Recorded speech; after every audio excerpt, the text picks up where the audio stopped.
നമസ്തേ. ജനഡിബേറ്റിലേക്ക് സ്വാഗതം.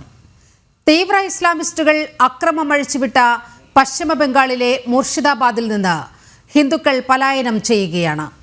500-ലേറെ ഹൈന്ദവ കുടുംബങ്ങൾ വീടുകൾ ഉപേക്ഷിച്ചു പോയി. ജുമാ നമസ്കാരത്തിന് ശേഷം പൊട്ടിപ്പുറപ്പെട്ട വഖഫ് പ്രതിഷേധം സകല സീമകളും കടന്ന് ആളിപ്പടരുകയാണ്. തൊട്ടയൽപക്കത്തെ ബംഗ്ലാദേശിൽ നടന്നത് എന്താണോ അത് അതേപടി ആവർത്തിക്കപ്പെടുകയാണ് മുർഷിദാബാദിലും മാൽഡയിലും ഹൂഗ്ലിയിലുമെല്ലാം. ഈ തീവ്ര ഇസ്ലാമിസ്റ്റുകളെ കയറൂരി വിട്ടിരിക്കുകയാണ് മമതാ ബാനർജി. അധികാരം നിലനിർത്താൻ അയലത്ത് നിന്നും ജിഹാദി കൂട്ടങ്ങളെ കൂട്ടത്തോടെ കൊണ്ടുവന്ന് രാജ്യത്തെ അസ്ഥിരമാക്കാൻ ശ്രമിക്കുന്നതിൻ്റെ ഞെട്ടിക്കുന്ന വിവരങ്ങളാണ് പുറത്തുവരുന്നത്. ഈ കലാപത്തിന് പിന്നിൽ ബംഗ്ലാദേശോ? ജനഡിബേറ്റ് ഈ വിഷയം ചർച്ചയ്ക്കെടുക്കുമ്പോൾ അതിഥികളായി എത്തുന്നത് BJP പ്രതിനിധി അഡ്വക്കേറ്റ് ശങ്കുട്ടി ദാസ്, കോൺഗ്രസ് പ്രതിനിധി അഡ്വക്കേറ്റ് സേനാപതി വേണു, റിപ്പബ്ലിക്കൻ പാർട്ടി പ്രതിനിധി നുസ്രത് ജഹാൻ, സാമൂഹ്യ നിരീക്ഷകൻ ഡോക്ടർ മോഹൻ വർഗീസ്. ആദ്യം ശ്രീ ശങ്കുട്ടി ദാസിലേക്കാണ്. ശ്രീ ശങ്കുട്ടി ദാസ്, വഖഫ് ഭേദഗതി നിയമം പാസാക്കിയതിന് പിന്നാലെയാണ് മുർഷിദാബാദിൽ ഈ കലാപം പൊട്ടിപ്പുറപ്പെടുന്നത്. നേരത്തെയും പല പ്രശ്നങ്ങളുടെ പേരിലും അവിടെ ചില അസ്വസ്ഥതകളുണ്ട്. പക്ഷേ ഈ നിയമം പാസാക്കിയതിൻ്റെ പിന്നാലെയാണ് വൻതോതിൽ നമ്മൾ ഇന്ന് കാണുന്ന വലിയ കലാപത്തിലേക്ക് മുർഷിദാബാദ് എത്തുന്നത്. കഴിഞ്ഞ 5 ദിവസമായി അവിടെ നിന്ന് കത്തുകയാണ് എന്ന് വേണം യഥാർത്ഥത്തിൽ പറയാൻ. ഇതേ തുടർന്ന് ഹൈക്കോടതിയുടെ ഇടപെടൽ ഉണ്ടായി. ആ ഇടപെടൽ പോലും പ്രതിപക്ഷ നേതാവിൻ്റെ പരാതിയിലാണ് ഹൈക്കോടതിയുടെ ഇടപെടൽ ഉണ്ടായത്. അവിടെ BSFനെ നിയോഗിച്ചിരിക്കുകയാണ്. ആഭ്യന്തര മന്ത്രാലയം റിപ്പോർട്ട് ആവശ്യപ്പെടുന്ന സാഹചര്യവുമുണ്ട്. പക്ഷേ ഇപ്പോഴും ഒരു മാറ്റവുമില്ലാതെ അവിടെ അക്രമം തുടരുകയാണ്. മമതാ ബാനർജി ഈ ഇസ്ലാമിസ്റ്റുകളെ ഇങ്ങനെ കയറൂരി വിട്ടിരിക്കുന്നു എന്ന് വേണമോ അനുമാനിക്കാൻ? തീർച്ചയായിട്ടും ബംഗാളില് വഖഫിനെതിരായി നടക്കുന്ന ഒരു സമരമാണ് ഇതെന്ന് നമുക്ക് പറയാൻ സാധിക്കില്ല. ബംഗാളിൽ തുടർച്ചയായി നടന്നുകൊണ്ടിരിക്കുന്ന കലാപങ്ങളിലെ ഏറ്റവും അവസാനത്തെ എപ്പിസോഡ് മാത്രമാണിത്. ഇതിന് തൊട്ട് മുമ്പ് രാമനവമിക്കെതിരെ വലിയ രീതിയിലുള്ള അക്രമവും രാമനവമിയുമായി ബന്ധപ്പെട്ട കലാപങ്ങളും ഒരാളുടെ മരണവും ഒക്കെ സംഭവിച്ചിരുന്നു. അതിനു മുമ്പ് ചൈത്ര നവരാത്രി ആഘോഷങ്ങൾക്കെതിരെ ആക്രമണങ്ങളും അതുമായി ബന്ധപ്പെട്ട അതിക്രമങ്ങളും നടന്നിരുന്നു. ബംഗ്ലാദേശിൽ കലാപം നടന്ന സമയത്ത്, ബംഗ്ലാദേശിൽ ആഭ്യന്തര കലാപം നടന്ന സമയത്ത് ആ കലാപത്തിന്റെ ചുവട് പിടിച്ചുകൊണ്ട് ഇവിടെ ബംഗാളിൽ അക്രമവും ഹിന്ദുക്കളുടെ വീടുകൾക്ക് നേരെ ആക്രമണവും ഒക്കെ നടന്നിരുന്നു. അപ്പൊ തുടർച്ചയായിട്ട് ബംഗാളിന്റെ ഒരു ഡെമോഗ്രഫി മാറിയതുമായി ബന്ധപ്പെട്ട് ബംഗ്ലാദേശിനെ പൂർണ്ണമായി ഇസ്ലാമികവൽക്കരിക്കാനുള്ള ശ്രമങ്ങൾ തുടർച്ചയായി നടന്നുകൊണ്ടിരിക്കുകയാണ്. എനിക്ക് തോന്നുന്നു ഇതിന് പക്ഷെ 1921 മുതൽ നടന്നുകൊണ്ടിരിക്കുന്ന ഒരു പ്രക്രിയയാണ്. 1905 ഡിവിഷൻ ഓഫ് ബംഗാൾ ഉണ്ടാവുന്നത് തന്നെ എനിക്ക് ഇന്ത്യൻ സ്വാതന്ത്ര്യ മുന്നേറ്റമൊക്കെ ആരംഭിക്കുന്നത് ഈ ഡിവിഷൻ ഓഫ് ബംഗാളിനെതിരെ, ബംഗാൾ വിഭജനത്തിനെതിരെയുള്ള ഒരു വലിയ സമരമായിട്ടാണ്. ദേശീയവാദ പ്രസ്ഥാനം അങ്ങനെയാണ് ഇവിടെ രൂപം കൊള്ളുന്നത്. ഈ ബംഗാൾ വിഭജനം ഉണ്ടാവുന്നത് തന്നെ ബംഗാളിന്റെ ജനസംഖ്യയിൽ ഒരു പ്രദേശത്ത് മുസ്ലിം ജനസംഖ്യ വർദ്ധിച്ചപ്പോൾ ആ പ്രദേശത്തെ ഒരു പ്രത്യേക മുസ്ലിം പ്രദേശമാക്കി മാറ്റാൻ, ഈസ്റ്റ് ബംഗാളിനെ മുസ്ലിം ബംഗാളും വെസ്റ്റ് ബംഗാളിനെ ഹിന്ദു ബംഗാളും ആക്കി മാറ്റാനുള്ള ശ്രമങ്ങളെ തുടർന്നിട്ടാണ്. പിന്നീട് അങ്ങോട്ട് ആ ബംഗാളിന്റെ ഡെമോഗ്രഫി അങ്ങനെ മാറിക്കൊണ്ടിരിക്കുകയാണ്. 1919 മുതൽ 22 വരെ നടന്നിട്ടുള്ള ഖിലാഫത്ത് പ്രക്ഷോഭങ്ങളുടെ ഭാഗമായിട്ട് രാജ്യത്തെ ഏറ്റവും രക്തരൂക്ഷിതമായിട്ടുള്ള കലാപങ്ങൾ നടന്നിട്ടുള്ള സ്ഥലം ബംഗാളാണ്. ഈ പറയുന്ന മുർഷിദാബാദും മാൾഡയൊക്കെ അന്ന് ഘോരമായിട്ടുള്ള അതിക്രമങ്ങൾ, അതായത് ഹിന്ദു വില്ലേജുകൾ പൂർണ്ണമായിട്ട് നിഷ്കാസനം ചെയ്യപ്പെടുന്ന അവസ്ഥ പോലും അന്നുണ്ടായിട്ടുണ്ട്.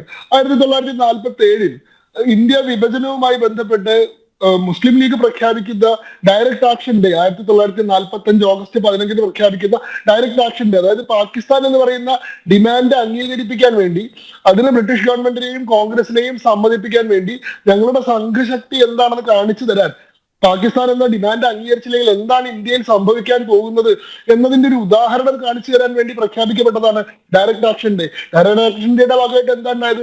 രക്തരൂക്ഷിതമായിട്ടുള്ള വർഗീയ കലാപങ്ങളാണ്, ആഭ്യന്തര സംഘർഷങ്ങളാണ്. ഹിന്ദു ഭവനങ്ങൾക്കും ഹിന്ദു വീടുകൾക്കും ഹിന്ദു സ്ഥാപനങ്ങൾക്കും ക്ഷേത്രങ്ങൾക്കും നേരെ രൂക്ഷമായിട്ടുള്ള ആക്രമണങ്ങളാണ്. അന്ന് ബംഗാളിൽ നടന്നിട്ടുള്ള കാര്യങ്ങൾ കേട്ട് കഴിഞ്ഞാൽ ഇപ്പോഴും മനസാക്ഷിയുള്ള മനുഷ്യരുടെ രക്തം മരവിച്ചു പോകും. വീക്ക് ഓഫ് ലോങ് നൈറ്റ്സ് എന്ന് പറയും, നീണ്ട കഠാരകളുടെ വാരം എന്നാണ് ആ ഒരു ആഴ്ചയെ വിളിക്കുന്നത്. അവിടെ നൗഖാലി കില്ലിങ്സ്, ഗ്രേറ്റ് കൽക്കട്ട മാസക്കർ എന്നൊക്കെ പറയുന്ന, അതായത് കൊലപാതക പരമ്പരകളാണ്. കബന്ധ കുന്നുകളും രക്തപ്പുഴയും കൊണ്ട് ബംഗാളിന്റെ തെരുവുകൾ തന്നെ ചുവന്ന നിറത്തിലായിട്ടുള്ള ഒരു കാലഘട്ടത്തെയാണ് ഈ വീക്ക് ഓഫ് ലോങ് നൈറ്റ്സ് എന്ന് വിളിക്കുന്നത്. അത് സുഹറവർദി എന്ന് പറയുന്ന ഒരു മുസ്ലിം ലീഗിന്റെ നേതാവ് ഉണ്ടായിരുന്നു. ആ സുഹറവർദിയുടെ നേതൃത്വത്തിലാണ് ബംഗാളിൽ ഇത്രയും രൂക്ഷമായിട്ടുള്ള കലാപങ്ങൾ നടത്തിയത്. അതിനെ തുടർന്നിട്ടൊക്കെയാണ് പാകിസ്ഥാൻ എന്ന് പറയുന്ന ഡിമാൻഡ് നമുക്ക് അംഗീകരിക്കേണ്ടി വന്നത്. അതിനുശേഷവും 1951 സെൻസസ് എടുത്തു കഴിഞ്ഞാൽ അന്നത്തെ ബംഗാളിൽ തന്നെ, വെസ്റ്റ് ബംഗാളിൽ തന്നെ, അതായത് അന്ന് ഹിന്ദു ബംഗാൾ, ഇന്ത്യയുടെ ഒപ്പം ചേർന്നിട്ടുള്ള ഹിന്ദു ബംഗാൾ എന്ന് കണക്കാക്കിയിരുന്ന സ്ഥലത്ത് പോലും 21.5% മുസ്ലിം ജനസംഖ്യ ഉണ്ടായിരുന്നു. 78.5% ഹിന്ദു ജനസംഖ്യ ഉള്ളത്. ആ ഡെമോഗ്രഫി കാലം കൊണ്ട് എങ്ങനെയാണ് മാറി മാറി വന്നത് നമുക്ക് കാണാൻ സാധിക്കും. ബംഗ്ലാദേശിൽ എപ്പോഴൊക്കെ കലാപങ്ങൾ നടക്കുന്നുണ്ടോ അപ്പോഴെല്ലാം അതിനോട് അനുബന്ധിച്ചിട്ടുള്ള കലാപങ്ങൾ ഈ പ്രദേശങ്ങളിൽ, ഈ 5 ജില്ലകൾക്ക് ഒരു പ്രത്യേകതയുണ്ട്. ഈ മുർഷിദാബാദ് ആയിക്കോട്ടെ, മാൾഡ ആയിക്കോട്ടെ, നാദി ആയിക്കോട്ടെ, 24 നോർത്ത് പർഗാനാസ് ആയിക്കോട്ടെ, 24 സൗത്ത് പർഗാനാസ് ആയിക്കോട്ടെ, ഈ 5 ജില്ലകൾ എന്ന് പറയുന്നത് ബോർഡർ ഡിസ്ട്രിക്റ്റുകളാണ്. ബംഗ്ലാദേശിനോട് ചേർന്ന് നിൽക്കുന്ന ഡിസ്ട്രിക്റ്റുകളാണിത്. ബംഗ്ലാദേശിൽ നടക്കുന്ന ഓരോ സംഭവങ്ങളും ഈ 5 ഡിസ്ട്രിക്റ്റുകളിൽ റിഫ്ലക്ട് ചെയ്യാറുണ്ട്. എന്നാൽ അതിന്റെ ഏറ്റവും കൂടുതൽ ബ്രണ്ട് ഹിന്ദുക്കളെ ഫേസ് ചെയ്യേണ്ടി വരുന്നത് മുർഷിദാബാദിലും അതേപോലെ തന്നെ ഈ പറയുന്ന മാൾഡയിലുമാണ്. അത് കഴിഞ്ഞാൽ പിന്നെ ഉത്തർ രത്നഗിരി എന്ന് പറയുന്ന ഒരു സ്ഥലവും കൂടി ഉണ്ട്. ഈ 3 ജില്ലകളുടെ പ്രത്യേകത, ഈ 3 ജില്ലകളാണ് ബംഗാളിലെ ആകെ മുസ്ലിം ഭൂരിപക്ഷ ജില്ലകൾ എന്നുള്ളതാണ്. ഈ മുർഷിദാബാദ് 66% മുസ്ലിം ജനസംഖ്യയുള്ള ഒരു ജില്ലയാണ്. അതേപോലെ തന്നെ മാൾഡ എന്ന് പറഞ്ഞാൽ 51% മുസ്ലിം ജനസംഖ്യയുള്ള ജില്ലയാണ്. ഉത്തരത്നഗഞ്ച് പോലും 49% ഉള്ളൂ. പിന്നീട് എല്ലാ സ്ഥലത്തും 40-ൽ താഴെയോ 35-ൽ താഴെയോ. ഈ 2 ജില്ലകൾ, മുർഷിദാബാദ്, മാൾഡ എന്ന് പറയുന്ന ജില്ലകൾക്ക് 2 സ്ട്രാറ്റജിക് ആയിട്ടുള്ള, ഡെമോഗ്രഫിക് ആയിട്ടുള്ള ഒരു പ്രാധാന്യമുണ്ട്. ഒന്ന്, അത് ബംഗ്ലാദേശിനോട് വളരെ ചേർന്ന് കിടക്കുന്ന ബോർഡർ ഡിസ്ട്രിക്റ്റ് ആണ്. 2, വെസ്റ്റ് ബംഗാളിലെ ആകെ മുസ്ലിം ഭൂരിപക്ഷ ജില്ലകൾ ഇതാണ്. അതുകൊണ്ട് തന്നെ അവിടുത്തെ ഹിന്ദുക്കളുടെ ജീവൻ ഒരു സുരക്ഷിതത്വം ഒരു കാലത്തും ഉണ്ടായിരുന്നില്ല. എപ്പോഴെല്ലാം ബംഗ്ലാദേശിൽ ഹിന്ദുക്കൾക്കെതിരായിട്ടുള്ള ആക്രമണങ്ങൾ പൊട്ടിപ്പുറപ്പെടുന്നുണ്ടോ അതിന്റെ എല്ലാ റിപ്ലിക്കകൾ, അതിന്റെ എല്ലാ മിനിയേച്ചർ പതിപ്പുകൾ ആ കാലഘട്ടങ്ങളിൽ മുർഷിദാബാദിലും മാൾഡയിലും നടന്നിട്ടുണ്ട്. അതിന്റെ ഒരു തുടർച്ചയാണ് അവിടുത്തെ ഹിന്ദു ജനസംഖ്യയിൽ ഉണ്ടായിട്ടുള്ള വലിയ ഇടിവും അവിടുത്തെ മുസ്ലിം ജനസംഖ്യയിൽ ഉണ്ടായിട്ടുള്ള വർധനവും. നിങ്ങൾ നോക്കിക്കോളൂ, ഇപ്പോഴത്തെ 2011 സ്റ്റാറ്റിസ്റ്റിക്സ് പ്രകാരം അവിടുത്തെ ഹിന്ദു ജനസംഖ്യ 70.5% മുസ്ലിം ജനസംഖ്യ 28.5% വളർന്നു. അതായത് കാലം കൊണ്ട് 8% വർധനവ് മുസ്ലിം ജനസംഖ്യയിൽ ഉണ്ടായപ്പോൾ ഹിന്ദു ജനസംഖ്യ വളരെ താഴേക്ക് പോവാണ്, 10% താഴേക്ക് പോവാണ് ചെയ്തിട്ടുള്ളത്. ഈ ഡെമോഗ്രഫിക് ചേഞ്ച് ആണ് നിരന്തരമായിട്ട് നമ്മൾ ബംഗാളിൽ കണ്ടുകൊണ്ടിരിക്കുന്നത്. അങ്ങനെ ഒരു 30%-നടുത്ത് ജനസംഖ്യ പ്രാപിച്ചു കഴിഞ്ഞാൽ ലോകത്തെ എല്ലാ സ്ഥലത്തും നടന്നിട്ടുള്ള ഒരു മോഡൽ നമ്മുടെ മുന്നിലുണ്ട്. അവർക്ക് രാഷ്ട്രീയ അധികാരം കൂടി കിട്ടിക്കഴിയുമ്പോൾ ആ ഒരു എന്താണ് പറയുക, ഒരു സമ്പൂർണാധിപത്യത്തിന്റെ ഒരു അവസ്ഥയുണ്ടല്ലോ. അത് ഇസ്ലാമിൽ പറയുന്ന 3 തരത്തിലുള്ള സ്റ്റേറ്റ്ഹുഡുകളെ പറ്റി പറയുന്നുണ്ട്. ദാറുൽ ഇസ്ലാം, ദാറുൽ ഹറബ്, ദാറുൽ കുഫർ എന്ന് പറയുന്ന ഈ ദാറുൽ ഇസ്ലാം എന്ന് പറയുന്നത് 100% ഇസ്ലാമിക ഭരണക്രമം നിലനിൽക്കുന്ന സമൂഹം എന്നുള്ള അർത്ഥത്തിലാണ്. ശരിയായ നിയമത്തിന്റെ അടിസ്ഥാനത്തിൽ തന്നെ മുസ്ലിങ്ങൾ മാത്രം ജീവിക്കുന്ന ഒരു 100% മുസ്ലിം സ്റ്റേറ്റ് എന്ന് പറയുന്ന സങ്കല്പമാണ്. ആ ദാറുൽ ഇസ്ലാം സ്ഥാപിക്കാനുള്ള ശ്രമങ്ങൾ നമ്മൾ ഈ 30% ശേഷം ഈ സ്ഥലങ്ങളിലെല്ലാം കണ്ടിട്ടുണ്ട്. നിങ്ങൾ കശ്മീരിന്റെ അവസ്ഥ എന്താണ് എന്ന് നോക്കിക്കോളൂ, ബംഗാളിൽ നടക്കുന്ന എന്താണെന്ന് നോക്കിക്കോളൂ. ഏറെ വൈകാതെ നമ്മുടെ നാട്ടിലൊക്കെ സംഭവിക്കാൻ പോകുന്നത് ഇത് തന്നെയാണെന്ന് ഞാൻ സംശയിക്കുന്നുണ്ട്. കാരണം അതിന്റെ ചില ട്രെൻഡുകൾ നമ്മൾ കണ്ടു തുടങ്ങിയിട്ടുണ്ട്. ഇവിടെ ഹമാസിന്റെ നേതാക്കന്മാരുടെ ചിത്രം എടുത്തുകൊണ്ടുള്ള റാലികൾ നടക്കുന്നുണ്ട്. അതേപോലെ തന്നെ ഹമാസിന്റെ നേതാക്കൾ നേരിട്ട് പൊതുയോഗങ്ങൾ അഭിസംബോധന ചെയ്യുന്ന സാഹചര്യങ്ങൾ നമ്മുടെ നാട്ടിൽ നടക്കുന്നുണ്ട്. ഇവിടെ ഹമാസിനും അതേപോലെ തന്നെ ഹിസ്ബുള്ളയ്ക്കും അതേപോലെ തന്നെ ISIS-നും ഒക്കെ ഫാൻസും റിക്രൂട്ട്മെന്റ് ഏജൻസികളും പ്രവർത്തിക്കുന്നത് നമ്മൾ കാണുന്നുണ്ട്. അപ്പൊ ഇതൊരു ഡെമോഗ്രഫിക് ചേഞ്ചിന്റെ അനിവാര്യമായിട്ടുള്ള ഫലമാണ്. അത് നമുക്ക് അതിനെ എന്തെങ്കിലും ഒരു പ്രത്യേക രാഷ്ട്രീയ കാരണത്തിലോ അതല്ലെങ്കിൽ അടുത്തുള്ള ബംഗ്ലാദേശ് എന്ന് പറയുന്ന സ്റ്റേറ്റ് സ്പോൺസർ ചെയ്യുന്നതാണെന്ന് പറഞ്ഞ് ആരെങ്കിലും ചാരി രക്ഷപ്പെടാൻ പറ്റുമെന്ന് ഞാൻ വിചാരിക്കുന്നില്ല. അത് ആ പ്രദേശത്തെ ജനങ്ങൾ സ്വന്തം നിലയിൽ തന്നെ ആസൂത്രണം ചെയ്ത് നടപ്പാക്കുന്ന ഒരു സംഭവമാണ്. അതിന് പുറമെ നിന്ന് എന്തെങ്കിലും ഉപദേശമോ പുറമെ നിന്ന് എന്തെങ്കിലും സന്നാഹമോ കിട്ടേണ്ട ആവശ്യമില്ല.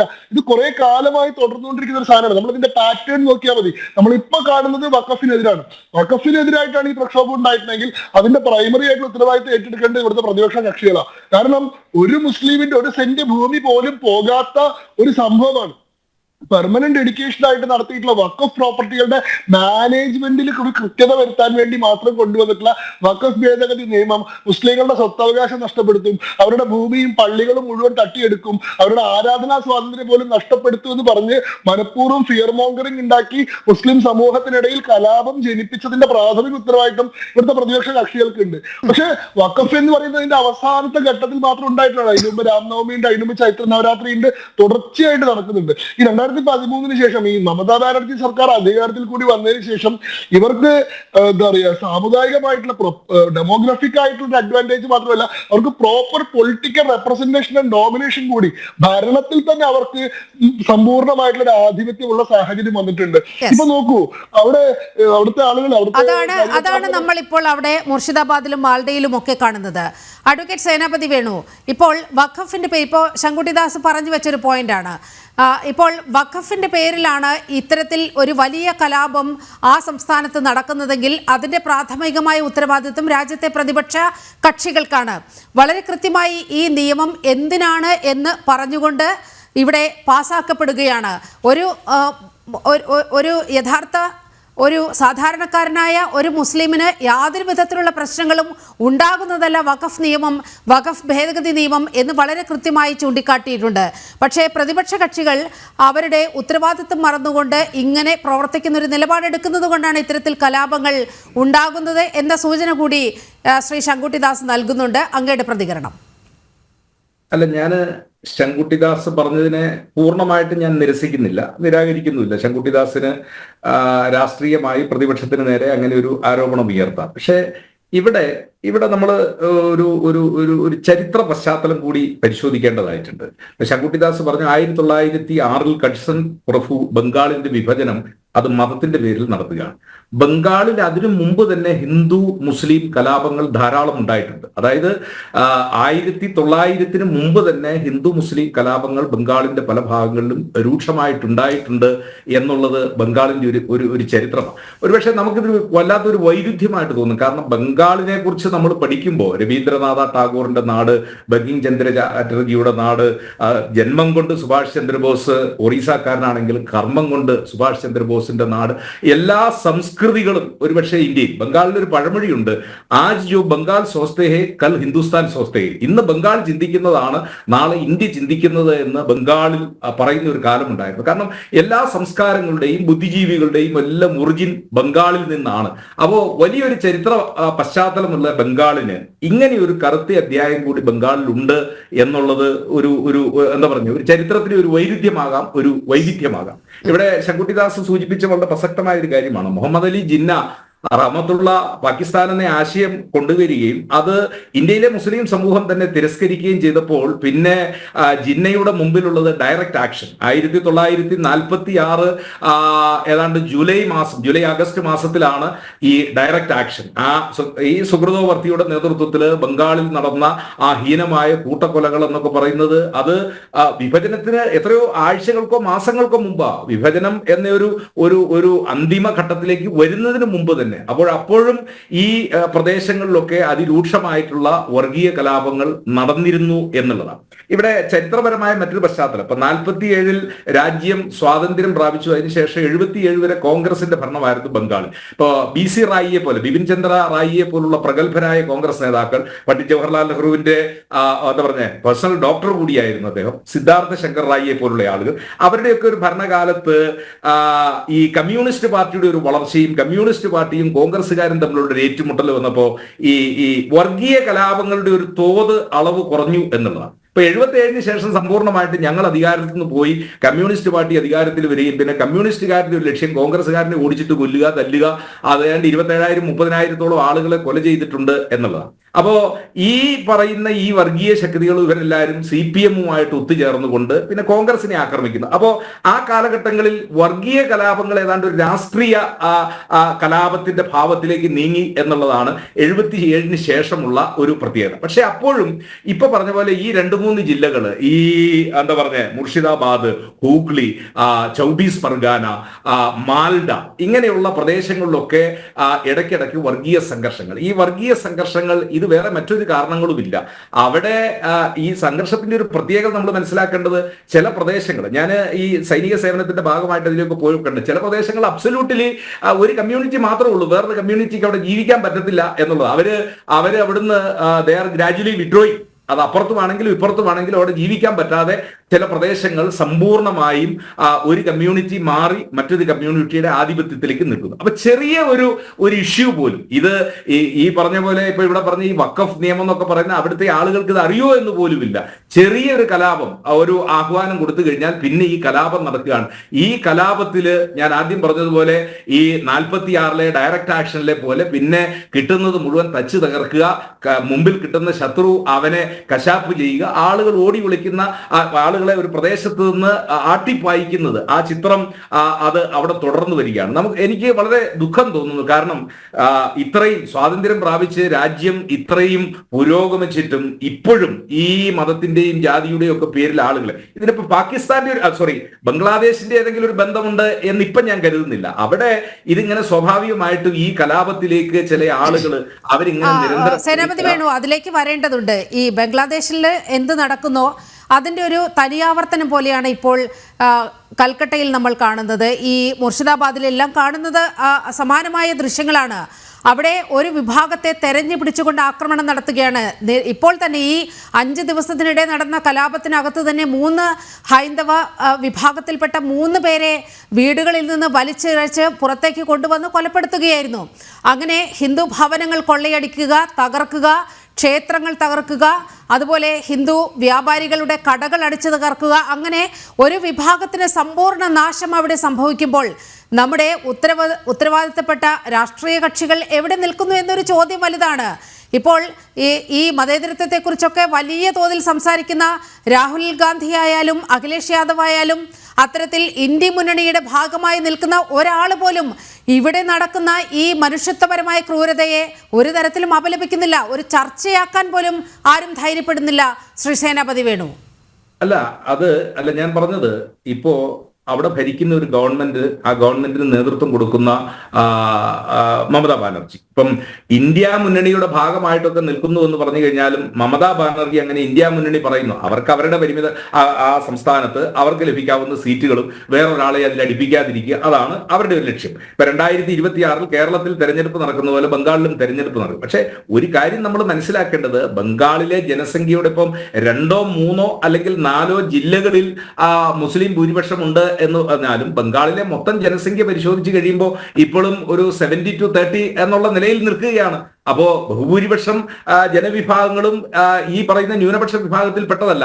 അപ്പം അങ്ങനെ നിൽക്കുന്ന, പക്ഷേ നമ്മുടെ മുന്നിൽ സെൻസസ് ഒന്നുമില്ല. 11 വർഷം മുമ്പുള്ള 10 വർഷം മുമ്പുള്ള ഒരു സെൻസസ് മാത്രമേ നമ്മുടെ മുന്നിലുള്ളൂ. അതിനുശേഷം ഈ ബംഗാളിലേക്കുള്ള അനധികൃത കുടിയേറ്റം എത്രയോ വലുതാണ്. അതൊക്കെ ദേശീയ മാധ്യമങ്ങളിൽ ഇടം പിടിച്ച വാർത്തകളാണ്.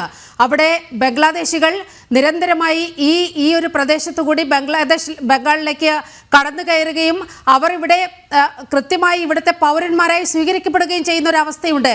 എത്രയോ ലക്ഷങ്ങളാണ് ഇങ്ങനെ അനധികൃത കുടിയേറ്റക്കാരായി നമ്മുടെ രാജ്യത്ത് വസിക്കുന്നത്. ആ കൃത്യമായ വോട്ട് ബാങ്ക് അത് മുന്നിൽ കണ്ടുകൊണ്ടാണ് മമത ഇങ്ങനെ ഈ നിലപാടെടുക്കുന്നത്, അവരെ കയറൂരി വിടുന്നൊരു നിലപാടെടുക്കുന്നത്. പക്ഷേ ഈ രാജ്യത്തിൻ്റെ മതേതരത്വം കാത്തു സൂക്ഷിക്കാൻ ബാധ്യതപ്പെട്ടവർ എന്ന് രാഖി രാമാനം പറയുന്ന നിങ്ങളുടെ നേതാക്കൾ ഈ വിഷയത്തിൽ എന്ത് നിലപാടെടുത്തു? ഇതുവരെ ഒരു എതിർ ശബ്ദം ഈ അവിടെ നടക്കുന്ന ഈ ഹൈന്ദവ ജനതയ്ക്കെതിരായ വലിയ ആക്രമണം അതിനെ ഒന്ന് അപലപിക്കാൻ പോലും ഒരു നേതാക്കളും തയ്യാറാകുന്നില്ല. അല്ല നീലിമ, അവിടെ നമ്മൾ മനസ്സിലാക്കേണ്ട ഒരു കാര്യം, ഏതാണ്ട് 4864 സബ്ജക്ട് ടു കറക്ഷൻ അതിർത്തിയിലെ കിലോമീറ്ററിന്റെ നീളമാണ്. ഈ അടുത്ത കാലത്തും അമിത്ഷാ പാർലമെന്റിൽ പറഞ്ഞത് അതിൽ ഭൂരിപക്ഷം പ്രദേശവും വേലി കെട്ടിക്കഴിഞ്ഞു, ബാക്കി കൂടി അവശേഷിക്കുന്നത് കൂടി വേലി കെട്ടുമെന്ന്. അപ്പം കഴിഞ്ഞ 11 കൊല്ലമായി രാജ്യം ഭരിക്കുന്നത് BJPയുടെ ഒരു ഗവൺമെന്റാണ്. കേന്ദ്ര സേനകളെ മുഴുവൻ, അതിപ്പോ ബോർഡർ സെക്യൂരിറ്റി ഫോഴ്സ് ആണെങ്കിലും സശസ്ത്ര സീമാബെൽ ആണെങ്കിലും CRPF ആണെങ്കിലും, ഇപ്പൊ CRPFന്റെ വനിതാ ബറ്റാലിയൻ പോലും അവിടെ ഡ്യൂട്ടിയിൽ അവരെ ഡിപ്ലോയ് ചെയ്തിരിക്കുന്ന വാർത്തകളൊക്കെ നമ്മൾ കാണുന്നു. അപ്പോ ഏതെങ്കിലും രീതിയിൽ അതിർത്തിയിൽ നിന്ന് ഇനി ഒരുപക്ഷെ ബംഗാൾ ഭരിക്കുന്ന ഒരു ഗവൺമെന്റ് ഇതിന് പ്രോത്സാഹനം കൊടുക്കുന്നുണ്ട് എങ്കിൽ പോലും ഇത് തടയുവാനുള്ള പ്രൈമറി ഡ്യൂട്ടി അല്ലെങ്കിൽ പ്രൈമറി റെസ്പോൺസിബിലിറ്റി എന്ന് പറയുന്നത്. താങ്കൾക്കൊരു സംശയമുണ്ട് ശ്രീ സേനാപതി വേണു, അങ്ങനെ ബംഗാൾ ഗവൺമെന്റ് ഇത്തരത്തിലൊരു പ്രോത്സാഹനം കൊടുക്കുന്നുണ്ടോ എന്നുള്ള കാര്യത്തിൽ പോലും താങ്കൾക്ക് സംശയമുണ്ട്. അല്ല അല്ല, നമ്മളൊരു വാദഗതിക്ക് വേണ്ടി ഞാൻ ഇനി അതങ്ങ് അംഗീകരിക്കുന്നു തന്നെ വിചാരിക്കുക ഇനിയിപ്പോ അവിടെ വരുന്നത്. പക്ഷേ ഇതിനെ കർശനമായിട്ട് തടയാനായി ഇവിടെ ഒരു കേന്ദ്ര ഗവൺമെന്റും ആ കേന്ദ്ര ഗവൺമെന്റ് ഒരു മിഷണറി ഉണ്ടല്ലോ. ആ മിഷണറി നിൽക്കുന്നിടത്ത് പിന്നെ അവിടെ ഒരു സംശയത്തിന് ഇടവരുന്നില്ലല്ലോ.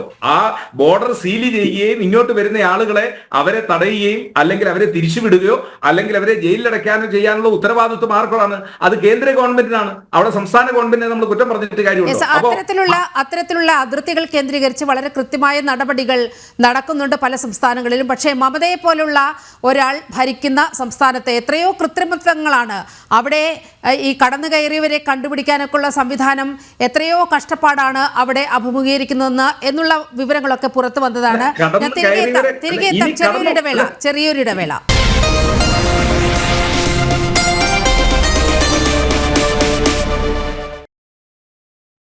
സാമൂഹ്യപരമായി അവിടെ വന്ന മാറ്റങ്ങൾ കൂടി ഒന്ന് അനലൈസ് ചെയ്യേണ്ടതുണ്ട്. ഡോക്ടർ മോഹൻ വർഗീസിലേക്ക് പോവുകയാണ്. ഡോക്ടർ മോഹൻ വർഗീസ്, ശങ്കുട്ടിദാസ് ചൂണ്ടിക്കാണിച്ചതുപോലെ ഒരു ഡെമോഗ്രാഫിക് ചേഞ്ച് അവിടെ വളരെ കൃത്യമായി കുറേ വർഷങ്ങളായി നടന്നുകൊണ്ടിരിക്കുകയാണ്. പ്രത്യേകിച്ച് കഴിഞ്ഞ 10 വർഷങ്ങൾ എടുത്തു നോക്കുകയാണെങ്കിൽ ഇവിടെ അനിയന്ത്രിതമായ ഒരു കുടിയേറ്റത്തിൻ്റെ കണക്കൊക്കെ നമ്മുടെ മുന്നിൽ ഇങ്ങനെ വന്നു നിൽക്കുകയാണ്. അനിയന്ത്രിതമായ രീതിയിലാണ് ഈ മേഖലയിലൊക്കെ അവിടുത്തെ ഒരു പ്രത്യേക മതവിഭാഗത്തിൻ്റെ ജനസംഖ്യാ വർധനവ് അല്ലെങ്കിൽ വോട്ടേഴ്സ് ലിസ്റ്റൊക്കെ പരിശോധിച്ച് നോക്കുകയാണെങ്കിൽ അനിയന്ത്രിതമായ ഒരു എണ്ണം അവിടെ വർദ്ധിക്കുന്നത് നമുക്ക് വളരെ കൃത്യമായി കാണാൻ കഴിയും. ഈ ബംഗ്ലാദേശി നുഴഞ്ഞുകയറ്റം അവിടെ ഉണ്ട് എന്നുള്ള കാര്യത്തിൽ ഒരു തർക്കവുമില്ല. പക്ഷേ കാലാകാലം ഭരിക്കുന്ന സർക്കാരുകൾ അത് കണ്ടില്ലെന്ന് നടക്കുകയാണ്. പ്രത്യേകിച്ച് മമത വന്നതിന് ശേഷമൊക്കെ അവർക്കെതിരെ ഒരു നടപടിയെടുക്കാൻ പോലും കഴിയുന്നില്ല. മറ്റ് സംസ്ഥാനങ്ങളാകട്ടെ അതിർത്തി പങ്കിടുന്ന മറ്റ് സംസ്ഥാനങ്ങളുടെ കാര്യം എടുത്തു നോക്കുകയാണെങ്കിൽ വളരെ കൃത്യമായി അവിടെ ചില നിയന്ത്രണങ്ങൾ ഏർപ്പെടുത്തുന്നുണ്ട് താനും. അപ്പോൾ ഈ അനിയന്ത്രിതമായ ഈ ജനസംഖ്യാ വർധനവിനെ കൂടി ചേർത്തുകൊണ്ടല്ലേ ഈ പ്രശ്നത്തെ നമ്മൾ സമീപിക്കേണ്ടത്? നീലിമ, യഥാർത്ഥത്തിൽ ഒരു ഡെമോഗ്രാഫിക് എലമെൻ്റ് ഈ കോൺഫ്ലിക്റ്റിൻ്റെ പിന്നിൽ ആരോപിക്കാം തീർച്ചയായും. കാരണം ഭാരതം സ്വതന്ത്രമായതിനു ശേഷം നടന്ന ആദ്യ സെൻസസിൽ 1951 സെൻസസിൽ പശ്ചിമ ബംഗാളിൻ്റെ ഒരു ജനസംഖ്യാ അനുപാതം എന്ന് പറയുന്നത് 20% അവിടുത്തെ പ്രബല ന്യൂനപക്ഷമായ മുസ്ലിം സമുദായത്തിൻ്റെ അംഗസംഖ്യ. ഇപ്പോഴത് ഏറ്റവും അവസാനത്തെ ഔപചാരിക സെൻസസ് നടന്ന 2011 കണക്കനുസരിച്ച് അത് 27% എത്തി നിൽക്കുന്നു. 27.2% എത്തി നിൽക്കുന്നു. കഴിഞ്ഞ 14 വർഷമായി സെൻസസ് നടന്നിട്ടില്ല. അപ്പോൾ ആ ഒരു അനുപാതത്തോത് ഇപ്പോൾ ഏതാണ്ട് 30% എത്തി നിൽക്കുന്നു. അപ്പോൾ ഇതൊരു വസ്തുതയാണ്. അപ്പോൾ അതൊരു വസ്തുതയായിട്ട് നോക്കാം. അപ്പം ഡെമോഗ്രാഫിക്കലി ദർ ഇസ് എ ചേഞ്ച്. ഈ ചേഞ്ചിൻ്റെ കാരണം ജൈവികമായ വളർച്ചയാണോ അതോ അതിർത്തി കടന്നു വരുന്ന ജനസംഖ്യ, അതിർത്തി കടന്നു വരുന്ന ബംഗ്ലാദേശിൽ നിന്നും ഇങ്ങോട്ട് വരുന്ന ഇന്ത്യയിലേക്ക് വരുന്ന ഭാഗ്യാന്വേഷികൾ അവരുടെ എണ്ണത്തിൽ വരുന്ന ഭീമമായ വർധനയാണോ, കാലാകാലങ്ങളിൽ സംഭവിച്ച വർധനയാണോ? ഇത് ഡിബേറ്റ് ചെയ്യേണ്ട ഒരു വിഷയം കൂടിയാണ്. മാത്രമല്ല അതിർത്തി വലിയ അതിർത്തിയാണ്. ശ്രീ സേനാപതി വേണു സൂചിപ്പിച്ചതുപോലെ 4800 പരം കിലോമീറ്ററുള്ള അതിർത്തിയാണ്. അപ്പോൾ ബംഗ്ലാദേശിന് അതിർത്തിയിലുള്ള ഏറ്റവും വലിയ സംസ്ഥാനം ബംഗാളാണ്. അവിടെ തന്നെ ഏതാണ്ട് 1/3 ബംഗ്ലാദേശുമായിട്ടുള്ള ആകെ അതിർത്തിയിൽ ഏതാണ്ട് 1/3 പശ്ചിമ ബംഗാളുമായിട്ടാണ്. ഈ അതിർത്തി പങ്കിടുന്ന ജില്ലകളിൽ ഇവിടെ 5 ജില്ലകളുടെ കാര്യം പറഞ്ഞു. പ്രധാനമായിട്ടും മൂർഷിദാബാദ് ജില്ല 66.6%. അത് കൃത്യം 2/3 എന്ന് പറയുന്നത് മുസ്ലിം ജനസാമാന്യമാണ്. അവിടെയാണ് ഈ കലാപം നടന്നിരിക്കുന്നത്. അതുപോലെ മാൽഡ ജില്ല, ഒരു കാലത്ത് ഗനിഖാൻ ചൗധരിയൊക്കെ അടക്കിയാണ് കോൺഗ്രസ് നേതാക്കൾ ഒരുപാട് കടന്നു വന്ന ഒരു പ്രദേശമാണ് മാൽഡ. മാൽഡയിലും 51% മുസ്ലിം ജനസംഖ്യയാണ്. അതുപോലെ ഈ ഒരു വടക്കൻ ജില്ലകൾ, അതിൽ ചില ജില്ലകളിലെല്ലാം മുസ്ലിം ജനസാമാന്യം 23, 24, 25% നിൽക്കുന്നു. അപ്പോൾ അങ്ങനെ വരുമ്പോൾ ഈ മുസ്ലിം ജനസാമാന്യം ഏറെ അധിവസിക്കുന്ന ബംഗ്ലാദേശിനോട് അതിർത്തി പങ്കിടുന്ന ജില്ലകളിൽ ബംഗ്ലാദേശ് സ്വാധീനം അത് സ്വാഭാവികമാണ്. കാരണം ഈ കേന്ദ്ര ആഭ്യന്തരമന്ത്രി അമിത്ഷാ പറയുന്നത് മഹാഭൂരിപക്ഷം പ്രദേശങ്ങളും വേലി കെട്ടി അടച്ചു എന്ന് പറയുമ്പോഴും there is porous area in border. അല്ലാതെ ഒരുപാട് സുഷിരങ്ങൾ ആ ബോർഡറിലുണ്ട്. അത് നദികൾ ഉണ്ടാകാം, ചില ചെറിയ തോതിൽ വേലി കെട്ടൊന്നും ഇല്ലാത്ത അല്ലെങ്കിൽ വലിയ അതിർത്തി സംരക്ഷണ സംവിധാനങ്ങളൊന്നും ഇല്ലാത്ത പ്രദേശമുണ്ട്. അതുകൊണ്ട് യഥേഷ്ടം ആളുകൾക്ക് അങ്ങോട്ടോ ഇങ്ങോട്ടോ കടക്കാവുന്ന രീതിയിലുള്ള അതിരുകളാണ് ഇന്ത്യ ബംഗ്ലാദേശ് അതിർത്തി, അത് പ്രത്യേകിച്ച് ബംഗാളിൻ്റെ അതിർത്തി മേഖലകൾ. അപ്പോൾ അതിലെ കടന്നു വരുന്ന ആളുകൾ ഇവരെങ്ങനെ സ്വീകരിക്കപ്പെടുന്നു? പശ്ചിമ ബംഗാളിൽ നാളിതുവരെയുള്ള ഭരണകൂടങ്ങളുടെ ഒരു പ്രൊഫൈൽ, ഒരു പൊളിറ്റിക്കൽ പ്രൊഫൈൽ എടുത്താൽ ആദ്യമകാലത്ത് 77 വരെ സ്വാതന്ത്ര്യാനന്തരം തുടർച്ചയായി കോൺഗ്രസ് ഗവൺമെൻറ്റുകൾ ആയിരുന്നു ഭരണത്തിൽ. സിദ്ധാർത്ഥ ശങ്കർ റേയുടെ ഒക്കെ കാര്യം ഇവിടെ സൂചിപ്പിച്ചല്ലോ. 77 ശേഷം കോൺഗ്രസ് പാർട്ടിക്ക് ബംഗാളിലേക്ക് എത്തി നോക്കാൻ കഴിഞ്ഞിട്ടില്ല. അവർ മുഖ്യ പ്രതിപക്ഷമായിരുന്നു. ഭരണപക്ഷത്തേക്ക് വന്നത് ഇടതുപക്ഷ പ്രസ്ഥാനങ്ങളാണ്, പ്രത്യേകിച്ചും കമ്മ്യൂണിസ്റ്റ് പാർട്ടി, മാർക്സിസ്റ്റ്, CPM. അപ്പോൾ 77 മുതൽ 2011 പുറത്താക്കുക ബുദ്ധദേവ് ഭട്ടാചാര്യയുടെ സമയത്ത് ഈ മാർക്സിസ്റ്റ് പാർട്ടി അധികാരത്തിന് വെളിയിൽ പോകുന്നത് വരെ വലിയ തോതിലുള്ള CPMൻ്റെ ഒരു cadre base and vote base, Muslim പോപ്പുലേഷൻ്റെ വലിയ പിന്തുണ CPMനുണ്ടായിരുന്നു. മാത്രമല്ല വലിയ തോതിലുള്ള ഈ hooligan elements also provided so called stability to the government. അതായത് ബൂത്ത് പിടിച്ചുകൊണ്ടും എതിരാളികളെ ന്യായമായി പ്രവർത്തിക്കാൻ അനുവദിക്കാതെ ഇരുന്നു കൊണ്ടും ബംഗാളിൽ ഈ ഭരണകക്ഷിയുടെ തേർവാഴ്ചയാണ് സംഭവിച്ചത്. അതിനുശേഷം നോക്കൂ, 2011 മമതാ ബാനർജി അധികാരത്തിൽ വരികയാണ്. മമതാ ബാനർജി വീണ്ടും 2016 ആദ്യം 294 അംഗ സഭയിൽ മമതാ ബാനർജി ഏതാണ്ട് 188 സീറ്റുകളുമായി ആദ്യം വരുന്നു. അതിനുശേഷം അത് വർദ്ധിപ്പിച്ചു, 214 സീറ്റായി, പിന്നീട് 217 സീറ്റായി. അപ്പം അങ്ങനെ വൻ ഭൂരിപക്ഷത്തിൽ മമതാ ബാനർജി വരുമ്പോൾ എൻ ബ്ലോക്ക് മുസ്ലിം വോട്ട് എന്ന് പറയുന്നത് CPMൽ നിന്നും അല്ലെങ്കിൽ കോൺഗ്രസിൽ നിന്നും CPMൽ നിന്നും വലിയ തോതിൽ തൃണമൂൽ കോൺഗ്രസിലേക്ക് ഒഴുകി. അങ്ങനെയെങ്കിൽ ഒരു ഫിക്സ്ഡ് ഡെപ്പോസിറ്റിൻ്റെ പുറത്താണ് ഒരു 30% വരുന്ന ജനസംഖ്യ എന്ന് പറയുന്നത് ഒരു ഫിക്സ്ഡ് ഡെപ്പോസിറ്റാണ്. ഒരു ത്രികോണ മത്സരം വന്നാൽ പിന്നീട് ജയിക്കാൻ വേണ്ടതൊരു ചെറിയ നമ്പർ മാത്രമാണ്. അപ്പം തൃണമൂൽ കോൺഗ്രസിന് വീക്ക്നെസ് ഉണ്ടായ ജില്ലകളെല്ലാം തന്നെ ഹൈന്ദവ ഭൂരിപക്ഷമുള്ള പടിഞ്ഞാറൻ ജില്ലകളാണ്. ജാർഖണ്ഡ്, ബീഹാറുമായിട്ടും ഒറീസയുമായിട്ടും ഒക്കെ അതിർത്തി പങ്കിടുന്ന ജില്ലകളിലാണ് ഭാരതീയ ജനതാ പാർട്ടിക്ക് നേട്ടമുണ്ടായതും തൃണമൂൽ കോൺഗ്രസിന് കോട്ടമുണ്ടായതും. അങ്ങനെ വരുമ്പോൾ ഈ ജനസംഖ്യാ സ്പ്രെഡ് എന്ന് പറയുന്നത് ഈക്വലി സ്പ്രെഡ് അല്ല എന്നാണ് ഞാൻ പറഞ്ഞു വരുന്നൊരു പോയിന്റ്. അവിടെയാണ് ബംഗ്ലാദേശ് സ്വാധീനമുള്ള ജില്ലകളിൽ ആണ് ഇപ്പോൾ ഈ കലാപം നടന്നിരിക്കുന്നത്. അത് വഖഫ് എന്ന് പറയുന്നത് ഒരു കാറ്റലിസ്റ്റായി എന്നത് കേവലം സ്വാഭാവികം മാത്രമാണ്. അതൊരു വഖഫ് അല്ല എങ്കിൽ മറ്റെന്തെങ്കിലും ഒരു കാര്യം. ഇപ്പോൾ ഭാരതത്തെ അസ്ഥിരപ്പെടുത്താനായി ഭാരതത്തിൻ്റെ പുറത്ത് നിന്ന് കടന്നു വരുന്ന ചിന്തകളും ശക്തികളും, അതിർത്തി കടന്നു വരുന്നതോ അല്ലെങ്കിൽ ആഭ്യന്തരമായി കൾട്ടിവേറ്റ് ചെയ്യപ്പെടുന്നതോ ആയ ശക്തികൾ ശ്രമിക്കുന്നുവെങ്കിൽ ഇവിടെ ഒരു അരാജകത്വം ഉണ്ടാകണം എന്ന് ആഗ്രഹിക്കുന്ന ചില ശക്തികളെങ്കിലും ഇതിന് പുറത്തുണ്ടാകാം.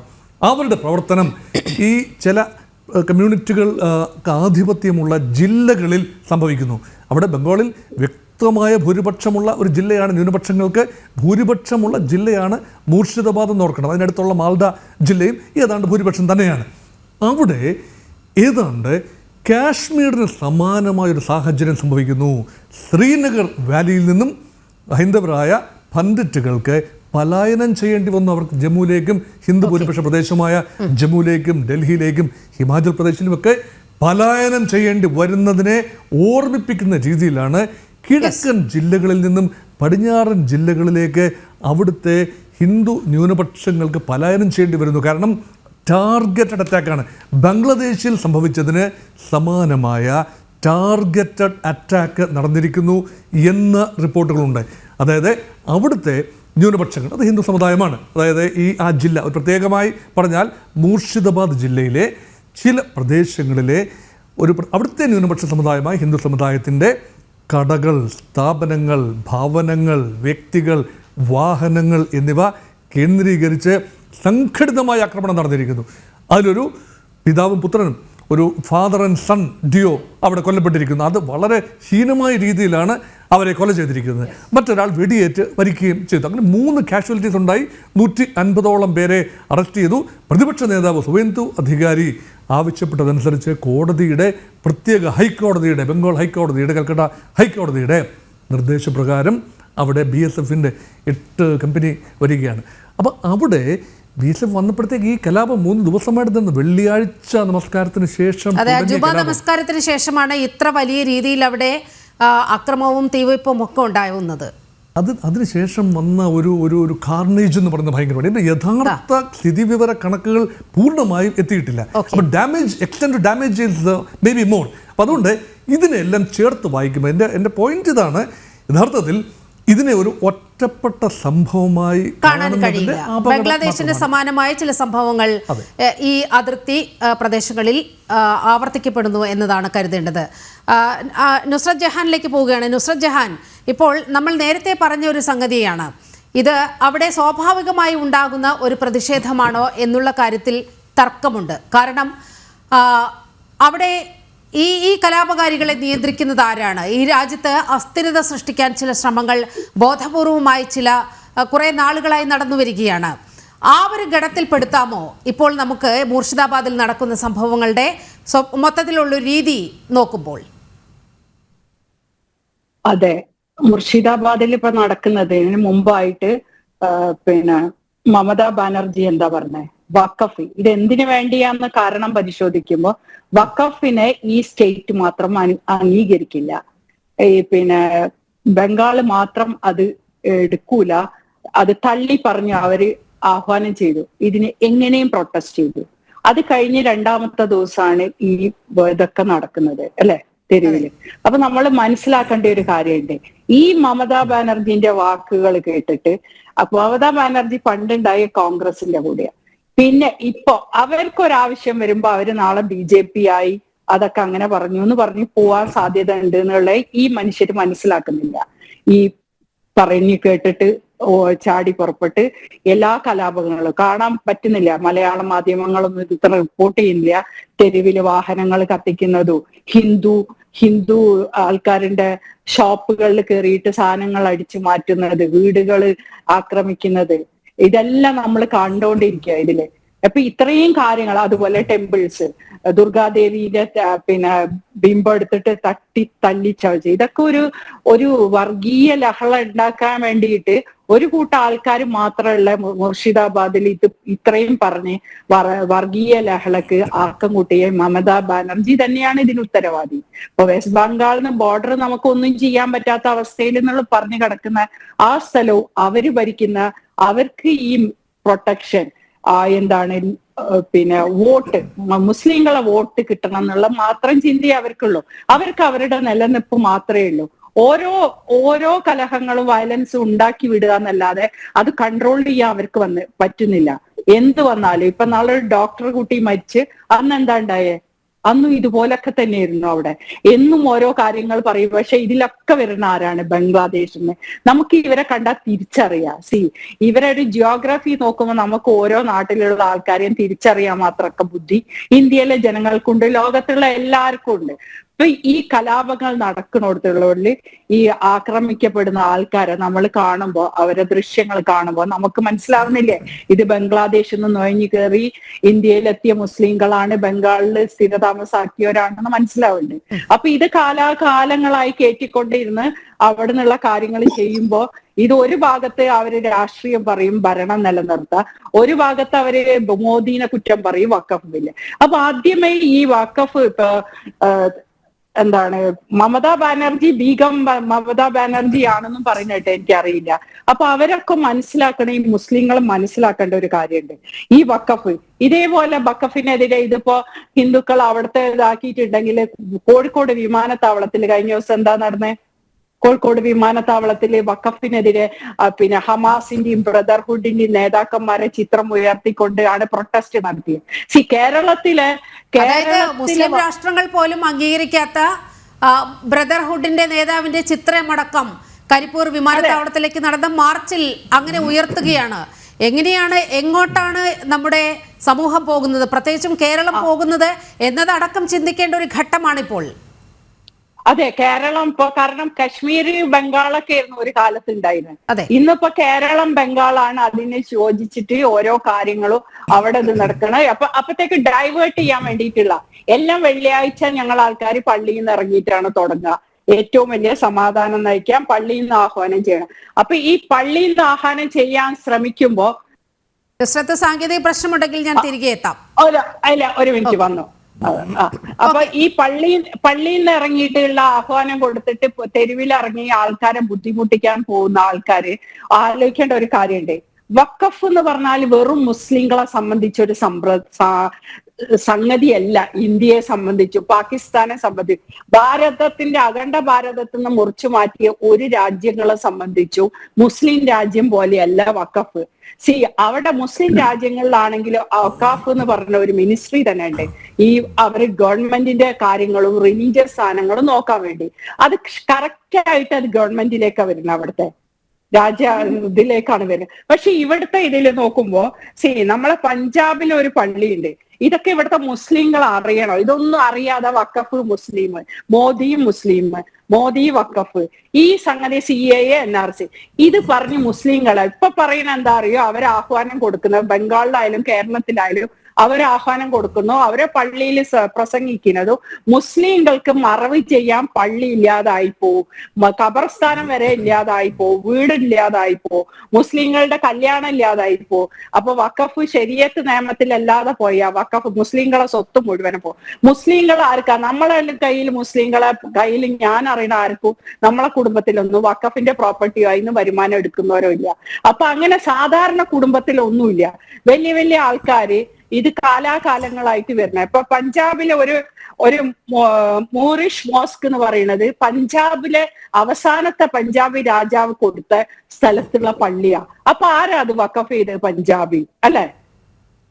അങ്ങനെയാണ് ഇവിടുത്തെ എല്ലാ സാധനങ്ങളും കിടക്കുന്നത്. അപ്പൊ ഈ വഖഫ് ഭൂമി എങ്ങനെ മുസ്ലിങ്ങളതാവും, മുസ്ലിങ്ങളെ പ്രോപ്പർട്ടി പോണുന്നാവുന്നത്? അതുപോലെ അക്ബർ രാജാവിന്റെ ലാഹോർ എടുക്കുമ്പോ, പാകിസ്ഥാൻ എടുക്കുമ്പോ അക്ബർ രാജാവിന്റെ രജപുത് ഭാര്യ, രജപുത്ത് മതം സ്വീകരിക്കുന്നതിന്റെ മുമ്പ് ഡൊണേറ്റ് ചെയ്ത ഇതാണ് ഷായി മസ്ജിദ്. അപ്പൊ ഇതേപോലെ ഒരുപാട് ഹിന്ദുക്കളും ആ കാലഘട്ടത്തില് കല്യാണം കഴിച്ചവരും കെട്ടുബന്ധമുള്ളവരും ഒക്കെ വഖഫ് ചെയ്തിട്ടുണ്ട്. അതാണ് ഇന്ത്യയിൽ നടക്കുന്ന വഖഫ് എന്ന് പറയുന്നത്. ഈ വഖഫ് ഭൂമികൾ ഏറ്റെടുത്ത് ഒരാളെടുത്ത് കഴിഞ്ഞ് കുറച്ചു കാലം കഴിയുമ്പോൾ ഞാൻ വഖഫിന് എഴുതി കൊടുത്തു എന്ന് പറയുന്നത് ഈ ചെയ്യുന്നതിന് കേസ് കൊടുത്ത് എത്രയോ മുസ്ലിങ്ങൾ ഇവിടെ ഉണ്ട്. പിന്നെ ഒരു കാര്യം പറയാം, മുസ്ലിങ്ങളിൽ തന്നെ മൈനോറിറ്റി ഉണ്ട്. അവരെ വഖഫ് എവിടെ? ഇന്ത്യയിൽ എത്ര 33 തരം മുസ്ലിങ്ങളുണ്ട്. ഇപ്പൊ സുന്നി, ഇപ്പൊ ഈ ബോർഡിൽ തന്നെ ഒരു പ്രത്യേക കാര്യം, ആ കോളത്തിൽ ലാസ്റ്റ് കോളം ആരെങ്കിലും കയ്യിലുണ്ടെങ്കിൽ ഒന്ന് എടുത്തു നോക്കാം. Separate boards for Shia, Sunni if Shia Waqf is there, also allows Bohra and Aghakhani Waqf boards. അപ്പൊ ഇത്രയും ആൾക്കാർക്കും മെജോറിറ്റി ഉണ്ട്. ഈ സുന്നികളെ പോലെ തന്നെ ഈ സുന്നികളെ ബോറ മുസ്ലിംസ്, അഖാനിയിൽ വരുന്നതിൽ 2 തരം മുസ്ലിംസ് ഉണ്ട്. അങ്ങനെയുള്ള പസ്ബന്ദ മുസ്ലിംസ്, ഇങ്ങനെ ഓരോ സംഗതിയിൽ വരുന്ന ബോറ മുസ്ലിംസ്, ഷിയാക്കളിൽ വരുന്ന. അപ്പൊ ഷിയാക്കൾക്കൊന്നും ഇപ്പോ വരുന്നില്ല. ഷിയാക്കൾക്കുള്ള കാണുന്നോടത്ത് വരെ പറയും ഹിന്ദു ആണ്. ഇങ്ങനെ ഈ പറയുന്ന മുസ്ലിങ്ങൾ എവിടെ പോണം എന്നുള്ളത് ചോദിക്കാന് ഇവിടെ ആരുമില്ല. പ്രത്യേകിച്ച് സൗത്ത് ഇന്ത്യയിൽ ഈ മുസ്ലിങ്ങളെ പറ്റി ഒന്നും അറിയില്ല.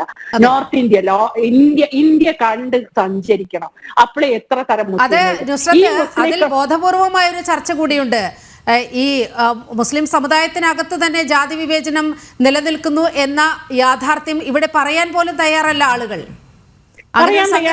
ഹിന്ദുമതത്തിൽ മാത്രമേ ജാതി വിവേചനം നിലനിൽക്കുന്നുള്ളൂ എന്ന വാദം മുന്നോട്ട് വെക്കാൻ മാത്രമേ ഇവിടെ ഇടത് വലത് മുന്നണികളെ പിന്താങ്ങുന്ന ആളുകൾക്ക് താല്പര്യമുള്ളൂ. പിന്നെ വേറൊരു കാര്യം കൂടെ പറയാം, അതൊരു വലിയ രഹസ്യമാണ് അവരെ വെച്ച് കൊടുക്കുന്നത്. ഈ സുന്നി മുസ്ലിംസിന്റെ കൂടിയാണ് ഈ ജമാഅത്ത് ഇസ്ലാമി. പാകിസ്ഥാനിൽ എന്താ സംഭവിക്കുന്നത്? ജമാഅത്ത് ഇസ്ലാമി സുന്നി ഒന്നാ. അവിടെ എന്താ നടക്കുന്നത്? അഹമ്മദിയ ജമാഅത്ത്, കാദ്യാനി എന്ന് പറയുന്ന ഒരു കൂട്ടരുണ്ട്. ഇന്ത്യയിൽ അവരെ കാദ്യാനി എന്ന് വിളിക്കുന്നത്, അഹമ്മദിയ മുസ്ലിംസ്. അവർക്ക് ആ കാദ്യാനി മുസ്ലിംസ് എത്രയോ നമ്മളെ നാട്ടിലൊക്കെ ഉണ്ട്. അവർക്ക് അവരെ വാ തുറന്ന് മിണ്ടാൻ പോലും പേടിയാണ് ഈ സുന്നികളോടും ഈ ജമാഅത്ത് ഇസ്ലാമിക്കാരും. കൊന്നു കളയുന്ന പറയണ. അപ്പൊ ഈ മുസ്ലിംസ് എവിടെ പോണം? അപ്പൊ ആരാണ് യഥാർത്ഥ മുസ്ലിം എന്നൊന്ന് ആദ്യം ഇവരെന്നെ തീരുമാനിക്കുക. എന്നിട്ട് വേണം വെള്ളിയാഴ്ച ഇറങ്ങിയിട്ട് പിന്നെ യഹിയ സിൽവാറിന്റെയും മറ്റേതും ബ്രദർഹുഡിന്റെ നേതാവിന്റെയൊക്കെ ഇതെല്ലാം എന്റെ നീലിമ ഇന്ന് അറിയാൻ പറ്റിയൊരു കാര്യം. ഇന്നലെ തൊട്ടാണ് അതിന്റെ കാര്യങ്ങളിലേക്ക് കടന്നത്. കോഴിക്കോട് വിമാനത്താവളത്തിൽ നടത്തിയ ഈ വഖഫിനെതിരെ നടത്തിയതിലുള്ള ആരൊക്കെയാണോ ഈ ഫോട്ടോകൾ പിടിച്ച് അതിനെതിരെ ഇതാക്കിയ എല്ലാ ലിസ്റ്റും സ്റ്റേറ്റ് ഗവൺമെന്റ് സെൻട്രൽ NIAക്ക് കൈമാറിയിട്ടുണ്ട്. ഓക്കെ, പോലീസിന് പരിക്ക് പറ്റിയല്ലോ, അപ്പൊ അവര് ചെയ്യാതെ നിൽക്കില്ല. അങ്ങനെയെങ്കിലും ഒരു നീക്കം കേരള പോലീസിന്റെ ഭാഗത്ത് നിന്ന് ഉണ്ടായി എന്ന് നമുക്ക് ഈ ഘട്ടത്തിൽ ആശ്വസിക്കാം. ശ്രീ ശങ്കുട്ടി ദാസിലേക്ക് വരാം. കാരണം ഈ വിഷയം മാധ്യമങ്ങൾ, മലയാളത്തിന്റെ മാധ്യമങ്ങൾ ഒന്നും നമ്മൾ ഈ ചർച്ച ചെയ്യുന്ന വിഷയം ആരും തന്നെ ടേക്കപ്പ് ചെയ്യാത്തൊരു സാഹചര്യമുണ്ട്. തിരികെ എത്താം, ചെറിയൊരു ഇടവേള.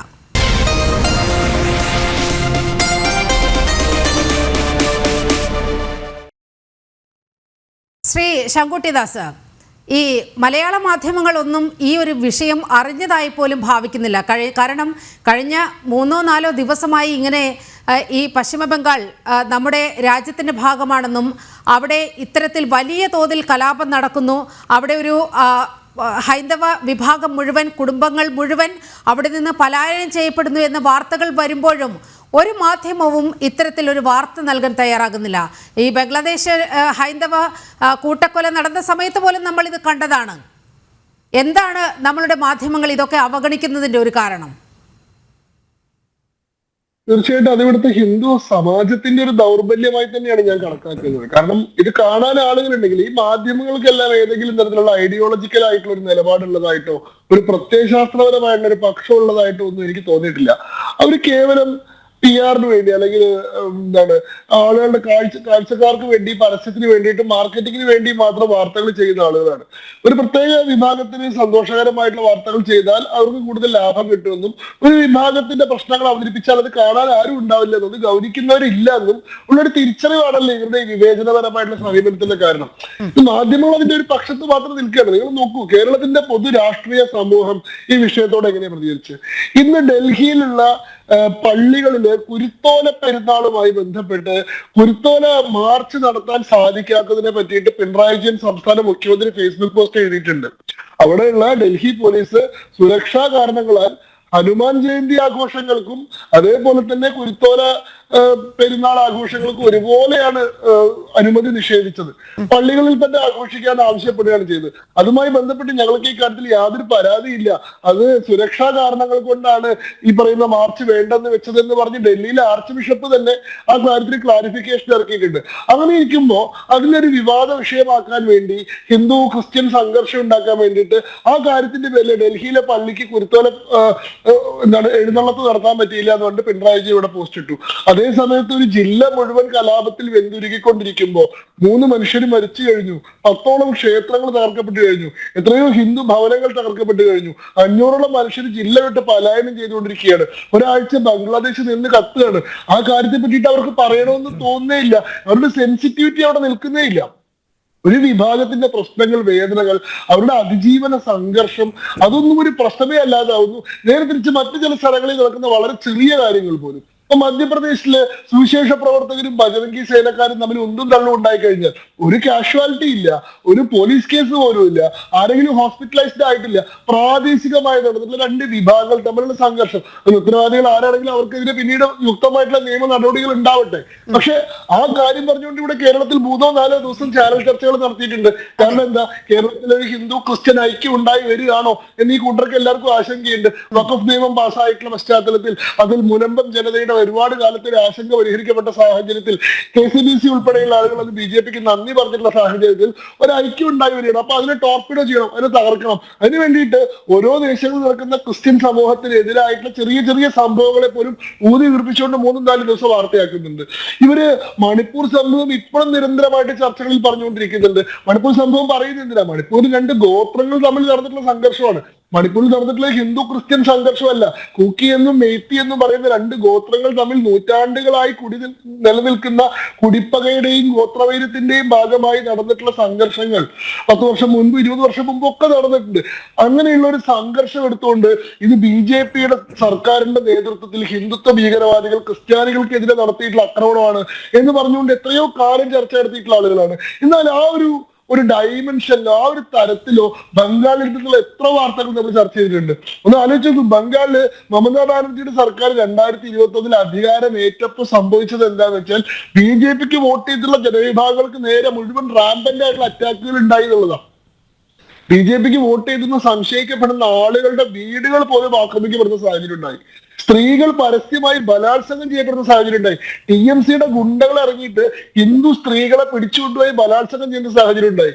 കൽക്കത്ത ഹൈക്കോടതിക്ക് മുന്നിലും അതേപോലെ തന്നെ ഡൽഹിയിലെ സുപ്രീം കോടതിക്ക് മുമ്പിലും batch of petitions, volley of petitions സമർപ്പിക്കപ്പെടുന്ന സാഹചര്യം ഉണ്ടായി. ആ സാഹചര്യത്തിൽ ഇവിടുത്തെ ഒരു ചാനലിലേക്ക് വിളിച്ചിട്ട് ഇവിടുത്തെ ഒരു സാധാരണ ഹിന്ദു എന്തുകൊണ്ടാണ് നിങ്ങളുടെ ചാനല് ഈ വിഷയത്തിൽ ചർച്ച നടത്താത്തതെന്ന് ചോദിച്ചപ്പോ ബംഗാളിലെ സംഖ്യകൾ തല്ലുകൊണ്ട് ചാവുന്നതിനെ പറ്റി വാർത്ത കൊടുക്കാൻ ഞങ്ങൾക്ക് സമയമില്ല എന്നാണ് ആ ചാനലിലെ മാധ്യമപ്രവർത്തകർ പറഞ്ഞത്. അതിന്റെ ഫോൺ റെക്കോർഡിംഗ് പിന്നീട് പുറത്തു വരികയും അത് വലിയ വിവാദമൊക്കെ. അപ്പൊ ഇതാണ് ഇവിടുത്തെ സെൻസിറ്റിവിറ്റി. ഹിന്ദുക്കൾക്കെതിരെ നടക്കുന്ന കലാപങ്ങൾ എന്ന് പറയുന്നത് സംഘികൾക്കെതിരെ നടക്കുന്നതാണ്, അതിനെ ഗൗനിക്കേണ്ട ആവശ്യമില്ല എന്നതും. എന്നാൽ മറ്റൊരു സമുദായത്തിന് നേരെ തുറിച്ചു നോക്കിയെന്നോ ഉള്ളി എന്നൊക്കെ പറയുന്നത് തന്നെ ന്യൂനപക്ഷ വേട്ടയാണ്, ജനാധിപത്യം അപകടത്തിലാണ്, ഭരണഘടന തുറങ്കിലടക്കപ്പെട്ടു എന്നൊക്കെ പറഞ്ഞിട്ട് അതിനെ പെരുപ്പിച്ച് അതിനെ ഗ്ലോറിഫൈ ചെയ്ത് വലിയ പ്രശ്നമാക്കുകയും ചെയ്യാണ്. അതുകൊണ്ടാണ് ഇവിടെ മുഖ്യമന്ത്രി വരെ ഫേസ്ബുക്ക് പോസ്റ്റ് ഇടുന്നത് കുരുത്തോലയ്ക്ക് വേണ്ടിയിട്ട്, കുരുത്തോല പെരുന്നാളിന് വേണ്ടിയിട്ട് മുഖ്യമന്ത്രി പോസ്റ്റ് ഇടുന്നു. എന്നാൽ ഈ മുഖ്യമന്ത്രിയുടെ പാർട്ടി 34 വർഷം തുടർച്ചയായിട്ട് ഭരിച്ചിട്ടുള്ള ബംഗാളിൽ രൂക്ഷമായിട്ടുള്ള കലാപം ഒരാഴ്ചയായി നടക്കുന്നതുമായി ബന്ധപ്പെട്ട് അയാൾക്കൊന്നും പറയാനില്ല എന്ന് പറയുമ്പോൾ ഈ പ്രതിപക്ഷ പാർട്ടികൾക്ക് ആർക്കും ഒന്നും പറയാനില്ല. സേനാപതി വേട് വളരെ എളുപ്പത്തിൽ അങ്ങോട്ട് കൈ ഒഴിഞ്ഞു. എന്താ മമതാ ബാനർജി പറയുമ്പോൾ ഇന്ത്യ അലയൻസിലൊക്കെ ആണെങ്കിലും അവരുടെ വഴിക്ക് പോകുന്ന ആളാണ്, ഞങ്ങളുടെ നിയന്ത്രണത്തിൽ നിൽക്കുന്ന അല്ലാതെ. അങ്ങനെയാണെങ്കിൽ പിന്നെ ഇന്ത്യ അലയൻസ് അവരെ പുറത്താക്കിക്കൂടെ? നിങ്ങളൊന്നും പറയുന്നത് കേൾക്കാത്ത സ്വന്തം ഇഷ്ടപ്രകാരം പ്രവർത്തിക്കുന്ന അലയൻസിന്റെ യാതൊരു മര്യാദകളും പാലിക്കാത്ത ഒരു ഏകാധിപതിയെ കൂട്ടിച്ചേർത്തുകൊണ്ട് ഞങ്ങളൊരു അലയൻസ് എന്ന് പറയുന്നതിൽ എന്താ അർത്ഥം? ഇനി നേരെ നിലയ്ക്ക് നോക്കിക്കഴിഞ്ഞാൽ ഇങ്ങനെയല്ലാത്ത ആരാ നിങ്ങളുടെ അലയൻസിലുള്ളത്? സ്വന്തം നിലയ്ക്ക് പ്രവർത്തിക്കുന്നവരും മുന്നണി മര്യാദകൾ പാലിക്കാത്തവരും അവരവരുടെ സൗകര്യം വന്നാൽ മാത്രം ഇന്ത്യ മുന്നണിയെ മാനിക്കുകയും അല്ലാത്തപ്പോ ഇന്ത്യ മുന്നണിയെ മാനിക്കാത്തവരുമായിട്ടുള്ള ആളുകളല്ലേ ഈ INDA മുന്നണിയുടെ ആകെ ഉള്ളത്. അതിലുള്ള CPIM കേരളത്തിൽ കോൺഗ്രസുമായിട്ട് ഒന്നിച്ച് തെരഞ്ഞെടുപ്പ് നേരിടാൻ തയ്യാറാണോ? കേരളത്തിൽ INDA മുന്നണിയുടെ പ്രധാനമന്ത്രി സ്ഥാനാർത്ഥിയായ രാഹുൽ ഗാന്ധി വന്നപ്പോ അവർക്കെതിരെ സ്ഥാനാർത്ഥിയെ നിർത്തി മത്സരിച്ചവരല്ലേ CPIM? ആ CPIM അല്ലേ നിങ്ങളുടെ കൂടെ ഉള്ളത്? തമിഴ്നാട്ടിലെ DMKയും സ്റ്റാലിനും കോൺഗ്രസ് പറയുന്നതിനനുസരിച്ച് പ്രവർത്തിക്കുന്ന ആളുകളാണോ? അവരോട് ഏതെങ്കിലും കാര്യത്തിൽ ഒരു കാര്യം പറഞ്ഞ് നടപ്പാക്കാൻ നിങ്ങൾക്ക് സാധിക്കുമോ?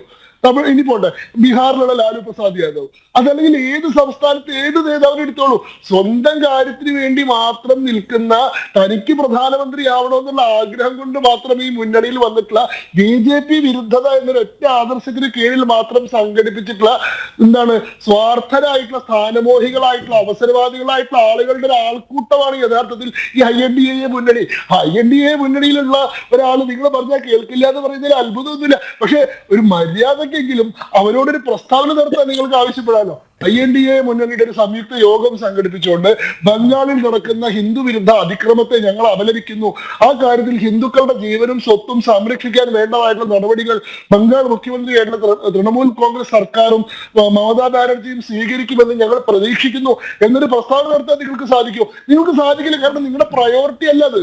അതേ സമയത്ത് മറ്റേ ഉത്തർപ്രദേശിൽ ഏതെങ്കിലും ഒരു ഹിന്ദു ആഘോഷത്തിന്റെ ഭാഗമായിട്ട് മുസ്ലിം സമൂഹത്തിലെ ഏതെങ്കിലും ഒരു വ്യക്തിക്ക് നേരെയാണ് ആക്രമണം നടന്നിരുന്നെങ്കിൽ നിങ്ങൾ ഈ പറയുന്ന INDA മുന്നണിയിൽ 28 ആൾക്കാർ ഒന്നിച്ചു കൂടിയിട്ട് അന്ന് അതിനെതിരെ പ്രസ്താവന പുറപ്പെടുവിക്കും. കാരണം ഹിന്ദുക്കൾക്കെതിരെ നടക്കുന്ന അതിക്രമങ്ങളൊന്നും ഒരു പ്രശ്നമേ അല്ല. അവർ അത്തരത്തിലുള്ള അതിക്രമങ്ങളൊക്കെ സ്വീകരിക്കാൻ അങ്ങനെ അതിനൊക്കെ യോഗ്യരായിട്ടുള്ള ആളുകളാണ്. നേരെ തിരിച്ച് ന്യൂനപക്ഷത്തിന്റെ സംരക്ഷണത്തിലാണ് മതേതരത്വത്തിന്റെ മർമ്മം ഇരിക്കുന്നത് എന്ന വളരെ വികലമായിട്ടുള്ള ഒരു മതേതര ബോധം വെച്ച് പുലർത്തുന്ന രാഷ്ട്രീയ പ്രസ്ഥാനങ്ങളും അവർ നിയന്ത്രിക്കുന്ന പൊതുബോധവും ആ പൊതുബോധത്തിനനുസരിച്ച് പ്രവർത്തിക്കുന്ന മാധ്യമങ്ങളും ഉണ്ടാകുമ്പോ ആ മാധ്യമങ്ങൾ ഒരിക്കലും ബംഗാളി ചർച്ചയില്ല. അവർക്ക് ഇന്ന് ചർച്ച എന്തായിരിക്കും? അവർക്ക് CPM-ഉം CPI-യും തമ്മിലുള്ള സംഘർഷമായിരിക്കും. CPM-ഉം CPI-യും തമ്മിൽ വലിയ സംഘർഷത്തിലാണ്. പിണറായി വിജയനെ നോക്കിയിട്ട് ബിനോയ് വിശ്വം മീശ കറപ്പിച്ചു, പിണറായി വിജയൻ ബിനോയ് വിശ്വത്തിനെതിരെ ആഞ്ഞടിച്ചു. ഇതൊക്കെയാണ് ഒരാളെയും ബാധിക്കാത്ത, ഒരു ഗ്രൗണ്ട് റെലവൻസും ഇല്ലാത്ത വിഷയങ്ങളാണ്. ആയിരക്കണക്കിന് മനുഷ്യരുടെ ജീവന്റെ പ്രശ്നം അവർക്കൊരു പ്രശ്നമല്ല. കാരണം അവര് ഈ പറയുന്ന പ്രശ്നങ്ങൾ അഡ്രസ് ചെയ്യിക്കാൻ പാകത്തിലുള്ള ഒരു ശക്തിയായിട്ട് ഇവിടുത്തെ ഹിന്ദു സമൂഹം മാറിയിട്ടില്ല. മുസ്ലിം സമൂഹം 28% ഉള്ളൂ. പക്ഷെ അവരുടെ പ്രശ്നങ്ങൾ എല്ലാ മാധ്യമങ്ങളെ കൊണ്ട് ഏറ്റെടുപ്പിക്കാനും എല്ലാ രാഷ്ട്രീയക്കാരെ കൊണ്ട് ഏറ്റുപറയിപ്പിക്കാനും പറ്റുന്ന ഒരു ഡോമിനന്റ് ഫോഴ്സ് ആയിട്ട് പൊതുബോധത്തെ. അതെ ശങ്കുട്ടിദാസ്, അപ്പം ചേർത്ത് പറയേണ്ട ഒരു കാര്യം, സിദ്ദിഖാപ്പന്റെ കാര്യം കൂടി ഒന്ന് പരാമർശിച്ചു പോകണം. അവിടെ പോലീസ് വന്ന് ഒരു എൻക്വയറി നടത്തി എന്നതിന്റെ പേരിൽ ഇന്നത്തെ മുഖ്യധാര മാധ്യമങ്ങളിൽ അടക്കം എത്ര വലിയ വാർത്തയാണ് വന്നത്? അതെ അതെ അതെ. മാത്രമല്ല സിദ്ദിഖാപ്പന്റെ വീട്ടിൽ എൻക്വയറി നടത്താൻ പോലീസ് അദ്ദേഹത്തിന് മുൻകൂർ അനുമതി മേടിച്ചു അദ്ദേഹത്തിന്റെ അടുത്ത്. പിന്നെ എന്തിനാണ് ഈ പരിശോധന നടത്തുന്നത് എനിക്ക് മനസ്സിലായിട്ടില്ല. അതായത് ഞങ്ങൾ അങ്ങയുടെ വീട്ടിൽ വന്നിട്ട് ഇത്ര മണിക്ക് ഒരു പരിശോധന നടത്തിക്കോട്ടെ എന്ന് ചോദിച്ചു. അദ്ദേഹം വേറെ നേരം കാത്തു നിന്നിട്ട് അവര് വന്നില്ലെന്നെ കൊണ്ട് അദ്ദേഹം പരാതി പറഞ്ഞിട്ട് ഫേസ്ബുക്കിൽ പോസ്റ്റ് ചെയ്തിരിക്കുന്നു. ഇത് വളരെ വിചിത്രമായിട്ടുള്ളൊരു ഞാൻ പറയുന്നത് എന്താ വെച്ചാൽ ഇത് യഥാർത്ഥത്തിൽ നമുക്ക് ആരെങ്കിലും പഴിചാരിക്കൊണ്ട് ഒഴിയാൻ കഴിയുന്ന ഒരു പ്രശ്നമല്ല. ഇതിന് ആന്തരിക ദൗർബല്യത്തിന്റെ പ്രശ്നമാണ്. ഒരു സമാജം എന്ന രീതിയിൽ സംഘടിക്കാൻ കഴിയാത്തതിന്റെ, അവകാശങ്ങൾ ചോദിച്ചു മേടിക്കാൻ കഴിയാത്തതിന്റെ, അവനവന്റെ വേദനകൾക്ക് മറുപടി പറയിക്കാൻ കഴിയാത്തതിന്റെ, അവനവന്റെ പ്രശ്നങ്ങൾ മുഖ്യധാരയിൽ ഉയർത്തി കാണിക്കാൻ കഴിയാത്തതിന്റെ, ഒരു സമാജം എന്നുള്ള രീതിയിലുള്ള സ്വത്വബോധം പുലർത്താതെ നാം ഒരു അന്തസ്സുള്ള ആത്മാഭിമാനമുള്ള ഒരു സമൂഹമാണെന്ന ബോധമില്ലാതെ നമ്മളെല്ലാവരും ഒരു മതേതര സ്വപ്നത്തിനുള്ളിൽ മയങ്ങിക്കിടക്കുന്നതിന്റെ പരിണിത ഫലമാണ് നമ്മൾ അനുഭവിച്ചുകൊണ്ടിരിക്കുന്നത്. അതായത് മതേതരത്വം എന്ന് പറഞ്ഞാൽ അത് ഹിന്ദുവിന് ഹിന്ദുവിന്റെ മാത്രം ബാധ്യതയായി മാറുന്ന കാലമാണ്. അഡ്വക്കേറ്റ് സേനാപതി വേണുവിലേക്ക് മടങ്ങിയെത്താം. ചെറിയൊരു ഇടവേള.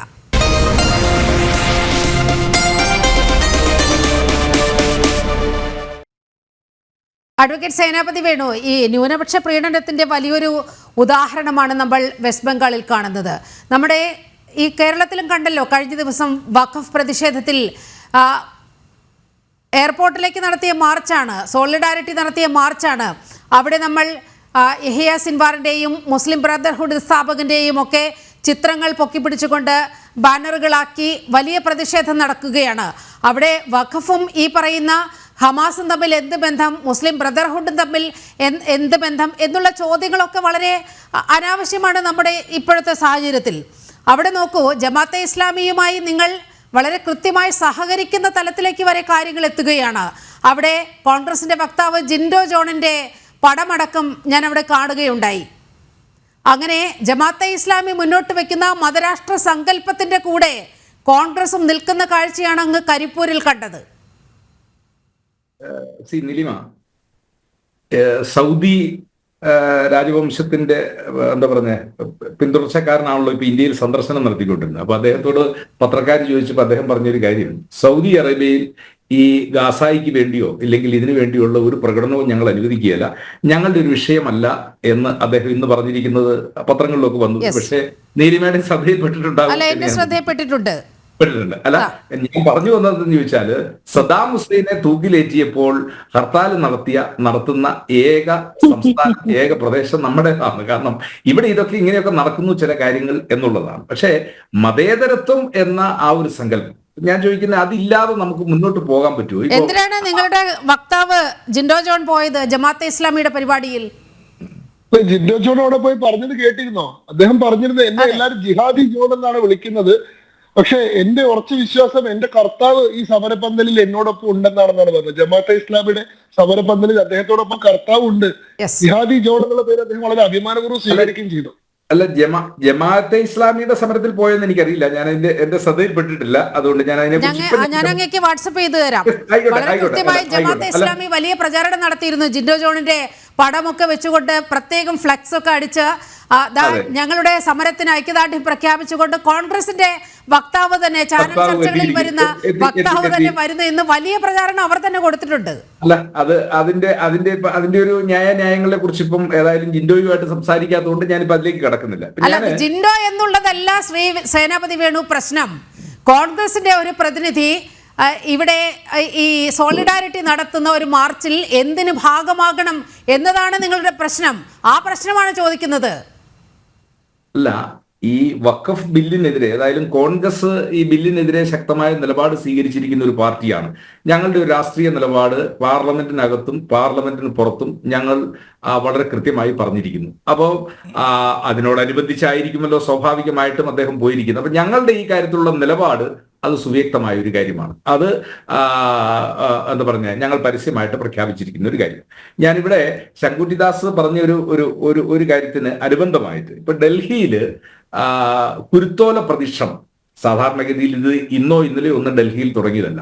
സായിപ്പന്മാർ ഭരിക്കുന്ന കാലം അവർ പോയതിനു ശേഷം ഇത് നിരന്തരമായിട്ട് തുടർന്നു വരുന്ന ഒരു സംഗതിയാണ്. അപ്പൊ ഈ വർഷം മാത്രം എന്താണ് ഇതിൻ്റെ അകത്തൊരു സുരക്ഷാ പ്രശ്നം? ഇപ്പോൾ ബജറംഗ ദളുകാരുടെയോ അല്ലെങ്കിൽ ആരുടെയെങ്കിലും ഈ പരിപാടി നിരോധിച്ചു എന്ന് അതല്ല. അവിടുത്തെ ഒരു ചോദ്യം എന്തെന്ന് ചോദിച്ചാല് ഇത് ഇത്രയും കാലമായിട്ട് തുടർന്നു വരുന്ന ഒരു കാര്യത്തിന് സേനാപതി വേണു, അതിലൊരു ക്ലാരിഫിക്കേഷൻ വളരെ കൃത്യമായി നടത്തി പോകേണ്ടതുണ്ട്.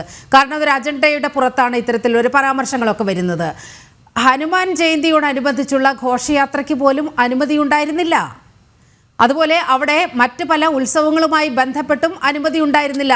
അതിൻ്റെ കാരണം അങ്ങേക്ക് തന്നെ അറിയാമല്ലോ. കൊടുംഭീകരനായ തഹാവൂർ റാണയെ കൊണ്ടുവന്നിരിക്കുന്ന സ്ഥലമാണ്. അതുകൊണ്ട് തന്നെ അതീവ സുരക്ഷാ മേഖലയായി ഡൽഹി നിലനിൽക്കുന്ന ഒരു സാഹചര്യമുണ്ട്. ആ ഒരു സാഹചര്യത്തിലാണ് ഈ കുരുത്തോല പ്രദർശനത്തിന് അനുമതി നൽകാതിരുന്നതും അത് പറ്റില്ല എന്ന് പറഞ്ഞതും. അക്കാര്യം ക്രൈസ്തവ സഭാ നേതൃത്വം തന്നെ ആ വിഷയം അംഗീകരിക്കപ്പെടുകയും അവരംഗീകരിക്കുകയും ചെയ്തിട്ടുണ്ട്. പിന്നെ ആർക്കാണ് പ്രശ്നം ഇക്കാര്യത്തിൽ? അതൊക്കെ ഒരു വാദത്തിന് വേണ്ടിയുള്ള ഒരു വാദഗതിയല്ലേ ശങ്കുട്ടിദാസ്? അത് ഒരു വാദത്തിന് മാത്രമുള്ള വാദം എന്നതിനെ ചുരുക്കി കാണാൻ അങ്ങനെ പറയാൻ കഴിയില്ല. തഹാവൂർ റാണയെ പാർപ്പിച്ചിരിക്കുന്ന തീഹാർ ജയിലിലെ സുരക്ഷയും ഇവിടെ 100, 200 അല്ലെങ്കിൽ 100, 500 ക്രൈസ്തവര് കുരുത്തോലയുമായിട്ട് അവർ പ്രദക്ഷിണത്തിന് പോകുന്നത് അതൊക്കെ ഒരു സുരക്ഷയുടെ ഭാഗമാണ്. പക്ഷേ ഞാനൊരു സെക്യൂരിറ്റി എക്സ്പേർട്ട് ഒന്നുമല്ല ശങ്കുട്ടിദാസ്.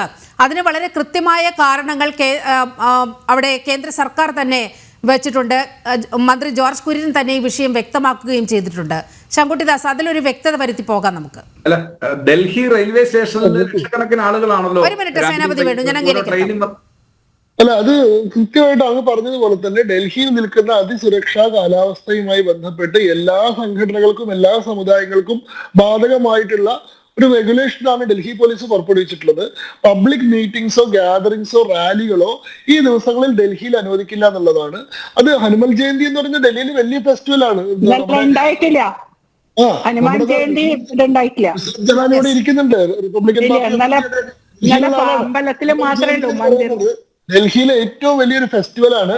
പക്ഷെ ഈ സാഹചര്യത്തിൽ ഹനുമാൻ ജയന്തി പ്രൊസഷൻസിന് അനുമതി നിഷേധിക്കുകയാണ് ചെയ്തിട്ടുള്ളത്. ഒരു ഹനുമാൻ ജയന്തി പ്രൊസഷൻ അവിടെ നടന്നിട്ടില്ല. അതേപോലെ തന്നെ ഈ കുരുത്തോല പ്രദക്ഷിണത്തിന്റെ കാര്യത്തിൽ ഒരു നിയന്ത്രണം വെച്ചു. അത് സഭാ നേതൃത്വം വളരെ ഗ്രേസ്ഫുള്ളി അതിന്റെ ഗൗരവം മനസ്സിലാക്കിയത് സ്വീകരിച്ചു. ഡൽഹി ആർച്ച് ബിഷപ്പ് അതുമായി ബന്ധപ്പെട്ട് പത്രപ്രസ്താവന പുറപ്പെടുവിക്കുകയും ഫേസ്ബുക്ക് പോസ്റ്റ് എഴുതുകയും ചെയ്തു. എന്നിട്ട് പ്രതീകാത്മകമായിട്ടുള്ള കുരുത്തോല പ്രദക്ഷിണം വളരെ ചെറിയൊരു ഏരിയയിൽ നടത്തുകയും ചെയ്തു. അതിന്റെ ചിത്രങ്ങൾ ഇപ്പൊ പുറത്തു വന്നിട്ടുണ്ട്. ഇങ്ങനെ ഇരിക്കെ ആർച്ച് ബിഷപ്പിനും പ്രശ്നമില്ല, വിശ്വാസികൾക്കും പ്രശ്നമില്ല, ഡൽഹി പോലീസിനും പ്രശ്നമില്ല, മറ്റാർക്കും പ്രശ്നമില്ല. ഈ കോൺഗ്രസിന്റെ പ്രതിനിധികൾ ഇല്ലാത്ത പ്രശ്നം ഊതികീർപ്പിച്ചിട്ട് എന്തിനാണെങ്കിലും ബേജാറുണ്ടാക്കുന്നത് മനസ്സിലാവില്ല. ശങ്കുട്ടിദാസിന് പ്രശ്നം ഉണ്ടാകത്തില്ല, നസറത്ത് മാഡത്തിനും പ്രശ്നം ഉണ്ടാവില്ല, നീലിമയ്ക്കും പ്രശ്നം ഉണ്ടാവില്ല. പക്ഷെ ഇന്ത്യയിലെ ക്രൈസ്തവ അല്ല ഡൽഹിയിലെ വിശ്വാസികള് അവിടെ ക്രൈസ്തവ വിശ്വാസവുമായിട്ട് പരമ്പരാഗതമായിട്ട് വർഷങ്ങളായിട്ട് ഈ കുരുത്തോല പ്രദക്ഷിണം നടത്തുന്ന അവിടുത്തെ വിശ്വാസികൾ അവർക്കതിൽ പ്രതിഷേധമുണ്ട്. പക്ഷേ ആ പ്രതിഷേധം ഭരണകൂട ഭീകരത എന്നല്ലേ ഇപ്പൊ അതിനെ നമുക്ക് വിളിക്കാൻ പറ്റുകയുള്ളൂ. കാരണം അവിടെ ഗവൺമെന്റ് നിരോധനം ഏർപ്പെടുത്തി കഴിഞ്ഞാൽ പിന്നെ സാധാരണക്കാർക്ക് ഇതിന് ഇറങ്ങാൻ പറ്റത്തില്ല.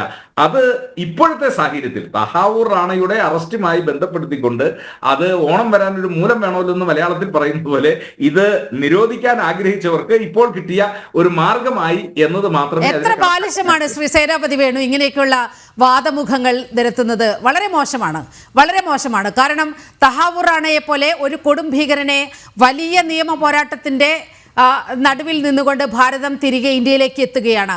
166 വിലപ്പെട്ട ജീവനുകൾ നഷ്ടപ്പെടുത്തിയ ആ കൊടും കുറ്റവാളിയെ, ആ കൊടും ഭീകരനെ ഈ രാജ്യത്തേക്ക് കൊണ്ടുവരുമ്പോൾ അതിശക്തമായ സുരക്ഷ ഒരുക്കേണ്ടതുണ്ട്. നിങ്ങളുടെ കോൺഗ്രസ് സർക്കാരിനൊന്നും അക്കാര്യം ബോധ്യപ്പെട്ടിട്ടില്ല. നരേന്ദ്രമോദി സർക്കാരിന് അക്കാര്യം ബോധ്യപ്പെട്ടു.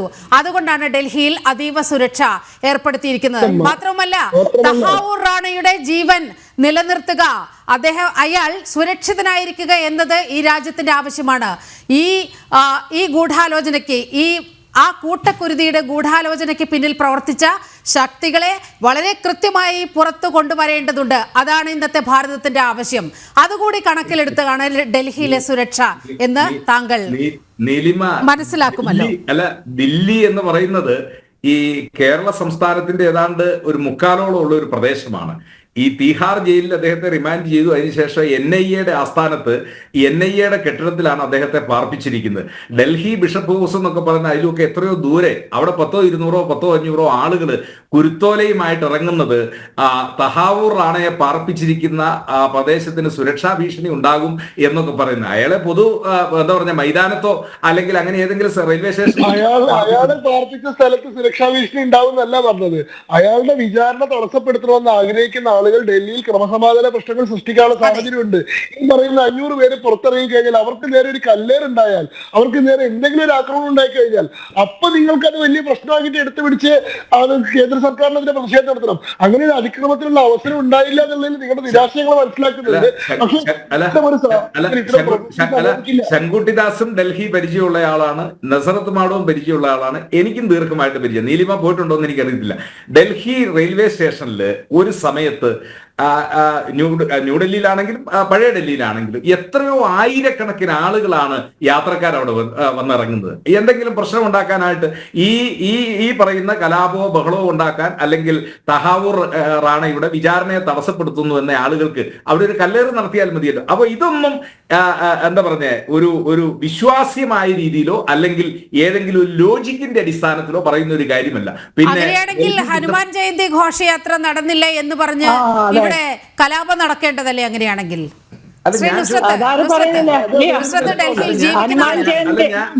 ഹനുമാൻ ജയന്തി ആർക്കും ഒരു പ്രോബ്ലം ഇല്ല. മന്ദിറിൽ പൂജകൾ നടന്നു, ആർക്കും പ്രശ്നമില്ലല്ലോ. അതിന് വിശ്വാസികളുടെ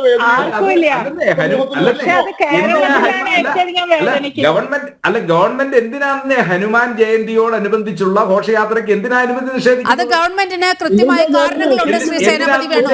നമ്മുടെ സുരക്ഷാ കാരണങ്ങളാൽ സേനാപതി വേണു സുരക്ഷാ കാരണങ്ങളുമായി ബന്ധപ്പെട്ട് നമ്മുടെ ഏജൻസികൾ, നമ്മുടെ സുരക്ഷാ ഏജൻസികൾ എടുക്കുന്ന നിലപാടുകൾ എന്താണ്, അതൊന്നും ചോദ്യം ചെയ്യാൻ നമുക്ക് തൽക്കാലം അത് ചോദ്യം ചെയ്യണ്ട. ശ്രീ ശങ്കുട്ടിദാസ്, അങ്ങൊന്ന് പറഞ്ഞ് അവസാനിപ്പിക്കൂ ഈ വിഷയം. അദ്ദേഹം സൈന്യത്തിൽ പ്രവർത്തിച്ചിട്ടുള്ള ആളാണ്. എങ്ങനെയാണ് ഇത്തരം കാര്യങ്ങളിലുള്ള സുരക്ഷയുടെ പ്രോട്ടോകോൾ എന്ന് നന്നായി അറിയുന്ന ഒരാളാണ് അദ്ദേഹം. ഒരു പ്രത്യേക പ്രദേശത്ത് ഒരു സുരക്ഷാ പ്രോട്ടോകോളിന്റെ ഭാഗമായി പ്രൊസീഡിങ്സോ അല്ലെങ്കിൽ പ്രൊസഷൻസോ റാലികളോ നിരോധിക്കണമെങ്കിൽ അവിടെ റെയിൽവേ സ്റ്റേഷനും എയർപോർട്ടും ബന്ദോബസ്താക്കണമെന്നുണ്ടോ? അതോടുകൂടി റെയിൽവേ സ്റ്റേഷനിൽ ആരും വരാൻ പാടില്ല, എയർപോർട്ട് ബന്ദോബസ്താക്കുക, അങ്ങനെയല്ല അതിന്റെ രീതി. എന്നാൽ വലിയ രീതിയിൽ എക്സ്പോസ്ഡ് ആയിട്ട് ആക്രമണത്തിന് സാധ്യതയുള്ള പ്രദേശങ്ങളിലെ ആക്ടിവിറ്റി റെസ്ട്രിക്ട് ചെയ്യിക്കുക, ഇതെല്ലാം സാധാരണഗതിയിൽ ഉപയോഗിക്കുന്ന പ്രോട്ടോകോളാണ്. അപ്പൊ അങ്ങൾക്ക് ഡൽഹിയിൽ ഇപ്പൊ ഇന്നത്തെ കുരുത്തോല പ്രദക്ഷിണം നടക്കാത്തതിൽ ക്രിസ്ത്യൻ സമൂഹത്തിന്റെ വേദനയെ പറ്റി അങ്ങ് പറഞ്ഞു. എന്നാൽ ഇന്നലെ ഹനുമാൻ ജയന്തി പ്രദക്ഷിണം നടക്കാത്തതിൽ ഹിന്ദു സമൂഹത്തിന്റെ വേദനയെ പറ്റി നിങ്ങൾ പറയുന്നില്ല. നിങ്ങൾക്ക് അത് പ്രശ്നമല്ല. നിങ്ങളുടെ യുക്തി എന്തെങ്കിലും ഒരു കാരണം ഉപയോഗിച്ചുകൊണ്ട് ഈ കുരുത്തോല പ്രദക്ഷിണം നിർത്തണം എന്നുള്ളതായിരുന്നു സർക്കാരിന്റെ താല്പര്യം. ഈ തഹാവൂർ റാണ ഇതിനു വേണ്ടി ഉപയോഗിച്ചു എന്നുള്ളതാണ്. അതേ യുക്തി വെച്ചിട്ടാണെങ്കിൽ ഹനുമാൻ ജയന്തി പ്രൊസീഡിങ്സും നിർത്തണം എന്നുള്ളതായിരുന്നു സർക്കാരിന്റെ ആഗ്രഹം. തഹാവൂർ റാണയെ ഉപയോഗിച്ചിട്ട് അത് നിർത്തുകയാണോ ചെയ്തത്? നിങ്ങൾ പറയുന്ന രണ്ട് കാര്യങ്ങൾ തമ്മിൽ യോജിക്കെങ്കിലും വേണ്ടേ സാമാന്യ യുക്തിക്ക്? എനിക്ക് തോന്നുന്ന ഒരു കാര്യമുണ്ട് നീലിമ, ഈ തഹാവൂർ റാണനെ ഇവിടെ കൊണ്ടുവന്ന് ചോദ്യം ചെയ്യുന്നത് പല ആൾക്കാരെയും ഉറക്കം കെടുത്തുന്നുണ്ട്. അപ്പൊ റിക്രൂട്ട്മെന്റിന് ഭീകരരെ റിക്രൂട്ട് ചെയ്യാൻ ചില ശ്രമങ്ങളൊക്കെ നടത്തി. ഒരു മന്ത്രി, സംസ്ഥാനം ഭരിച്ചിരുന്ന ഒരു മന്ത്രി പോലും തഹാവൂർ റാണ എന്ന നിഷ്ഠൂരനെ കാണാൻ, ആ കൊടും കുറ്റവാളിയെ കാണാൻ, കൊടും ഭീകരനെ കാണാൻ കൊച്ചിയിലെ ഹോട്ടലിൽ പോയിരുന്നു എന്ന വിവരങ്ങളടക്കം പുറത്തു വരുന്നുണ്ട്. അതുകൊണ്ട് തന്നെ ഇപ്പൊ ഇന്റർനാഷണൽ സെക്യൂരിറ്റിയും സെക്യൂരിറ്റി ഫോഴ്സിനെയൊക്കെ പറ്റി പറയുമ്പോ ഞാൻ ചോദിക്കട്ടെ, ഇമിഗ്രേഷൻ ഓഫ് ഇന്ത്യ അല്ലെങ്കിൽ ഓൾ ദ വേൾഡ് ഏത് കൺട്രിക്ക് ഉണ്ടാണ് immigration status? Immigration world fair എന്താണ്, വേൾഡ് പിന്നെ ഇമിഗ്രേഷൻ ഫോറം, അങ്ങനെ ഒരു ആൾട്ടർനേറ്റീവ് വരെ എമിഗ്രേഷൻ ബോർഡ് വരെ ഇന്ത്യയിൽ ഈ തഹാവൂർ റാണ തുടങ്ങിയിട്ടുണ്ടായിരുന്നു ഈ കോൺഗ്രസ് ഭരിക്കുന്ന കാലത്ത്. അതായിരുന്നു ഇന്ത്യന്റെ സെക്യൂരിറ്റി. ഇന്ത്യന്റെ സെക്യൂരിറ്റി എത്രമാത്രം ഉണ്ടായിരുന്നു കോൺഗ്രസിന്റെ കാലത്ത് എന്ന് ഒരൊറ്റ കാര്യം മതി. ബോംബെ ആസ്ഥാനമാക്കിയിട്ട് എന്താ ഒറ്റ കാര്യം കൂടി, ഈ സേനാപതി പറഞ്ഞോട് ഞാൻ കാര്യം സൂചിപ്പിക്കട്ടെ, എങ്ങനെയാണ് ഇപ്പൊ ഈ തഹാവൂർ റാണ ഇന്ത്യയിലേക്ക് വന്നത്? ഡബിൾ പാസ്പോർട്ട്, ഈ വാസ് കനേഡിയൻ പാസ്പോർട്ട് ആണെങ്കിലും ബേസ്ഡ് ഓൺ പാകിസ്ഥാനി പൗരനായ കനേഡിയൻ പാസ്പോർട്ടുകാരന് ഇന്ത്യയിൽ വന്ന് റിക്രൂട്ടിംഗ് ഏജൻസി ഇന്ത്യയിൽ നിന്ന് പിന്നെ വിദേശങ്ങളിലേക്ക് എമിഗ്രേഷൻ ആൾട്ടർനേറ്റീവ് എമിഗ്രേഷൻ പാസ്സായ ആൾക്ക് പെട്ടെന്ന് പോവാനുള്ള സൗകര്യങ്ങൾ കൊടുക്കാനുള്ള ഒരു ഓഫീസ് വിദേശകാര്യ മന്ത്രാലയത്തിന്റെ കീഴിൽ ഇന്ത്യയിൽ ഉണ്ടായിരുന്നു എന്ന് പറഞ്ഞാല് നമ്മളെ കേരളത്തിലുള്ള ആർക്കും അതിനെ പറ്റി അറിയണ്ടാവില്ല. അതൊക്കെ അറിയണമെങ്കിൽ ലോകം കാണണം.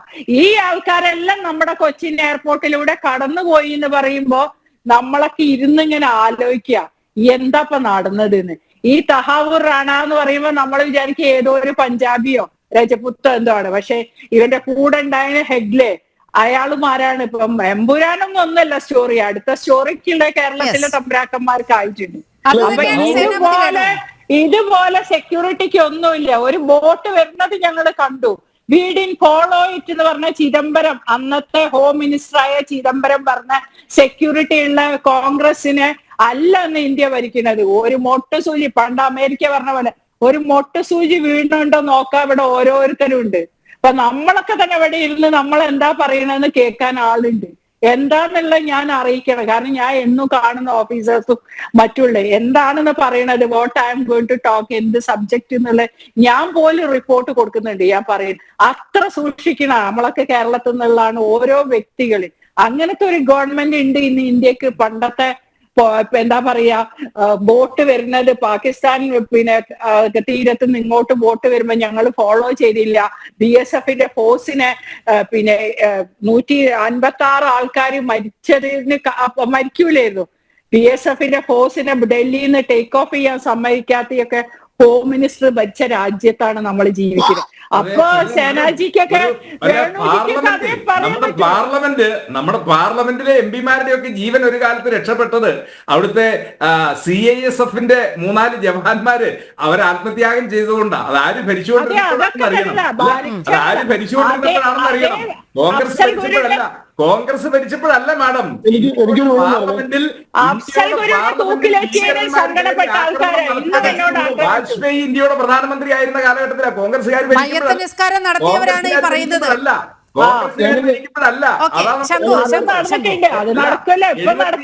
71 ശേഷം ഇന്ത്യ ഒരു യുദ്ധത്തിന് പോയിട്ടില്ല. 99-ൽ ഇന്ത്യയുടെ അതിർത്തി കവർന്നെടുത്ത് ഇന്ത്യയുടെ ഭൂപ്രദേശങ്ങൾ, അതായത് കാർഗിൽ ഉൾപ്പെടെയുള്ള പ്രദേശങ്ങൾ കവർന്നെടുത്തത് അത് കോൺഗ്രസ് ഭരിക്കുന്ന സമയത്തല്ല, അത് BJP ഭരിക്കുന്ന സമയത്താണ്. അന്ന് NDA അതാണ്. ആ ഒരൊറ്റ 5 വർഷത്തെ മാത്രമാണോ കാരണം എടുത്തത്?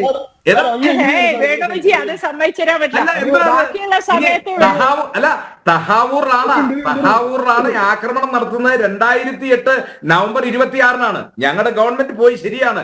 14-ന് ശേഷം 25-11 വർഷക്കാലം. ആ 11 വർഷക്കാലം എന്നാ പിന്നെ നരേന്ദ്രമോദി അധികാരത്തിൽ വന്ന പിറ്റേ വർഷം കൊണ്ടുവരാൻ പറ്റത്തില്ലായിരുന്നു. ഇത്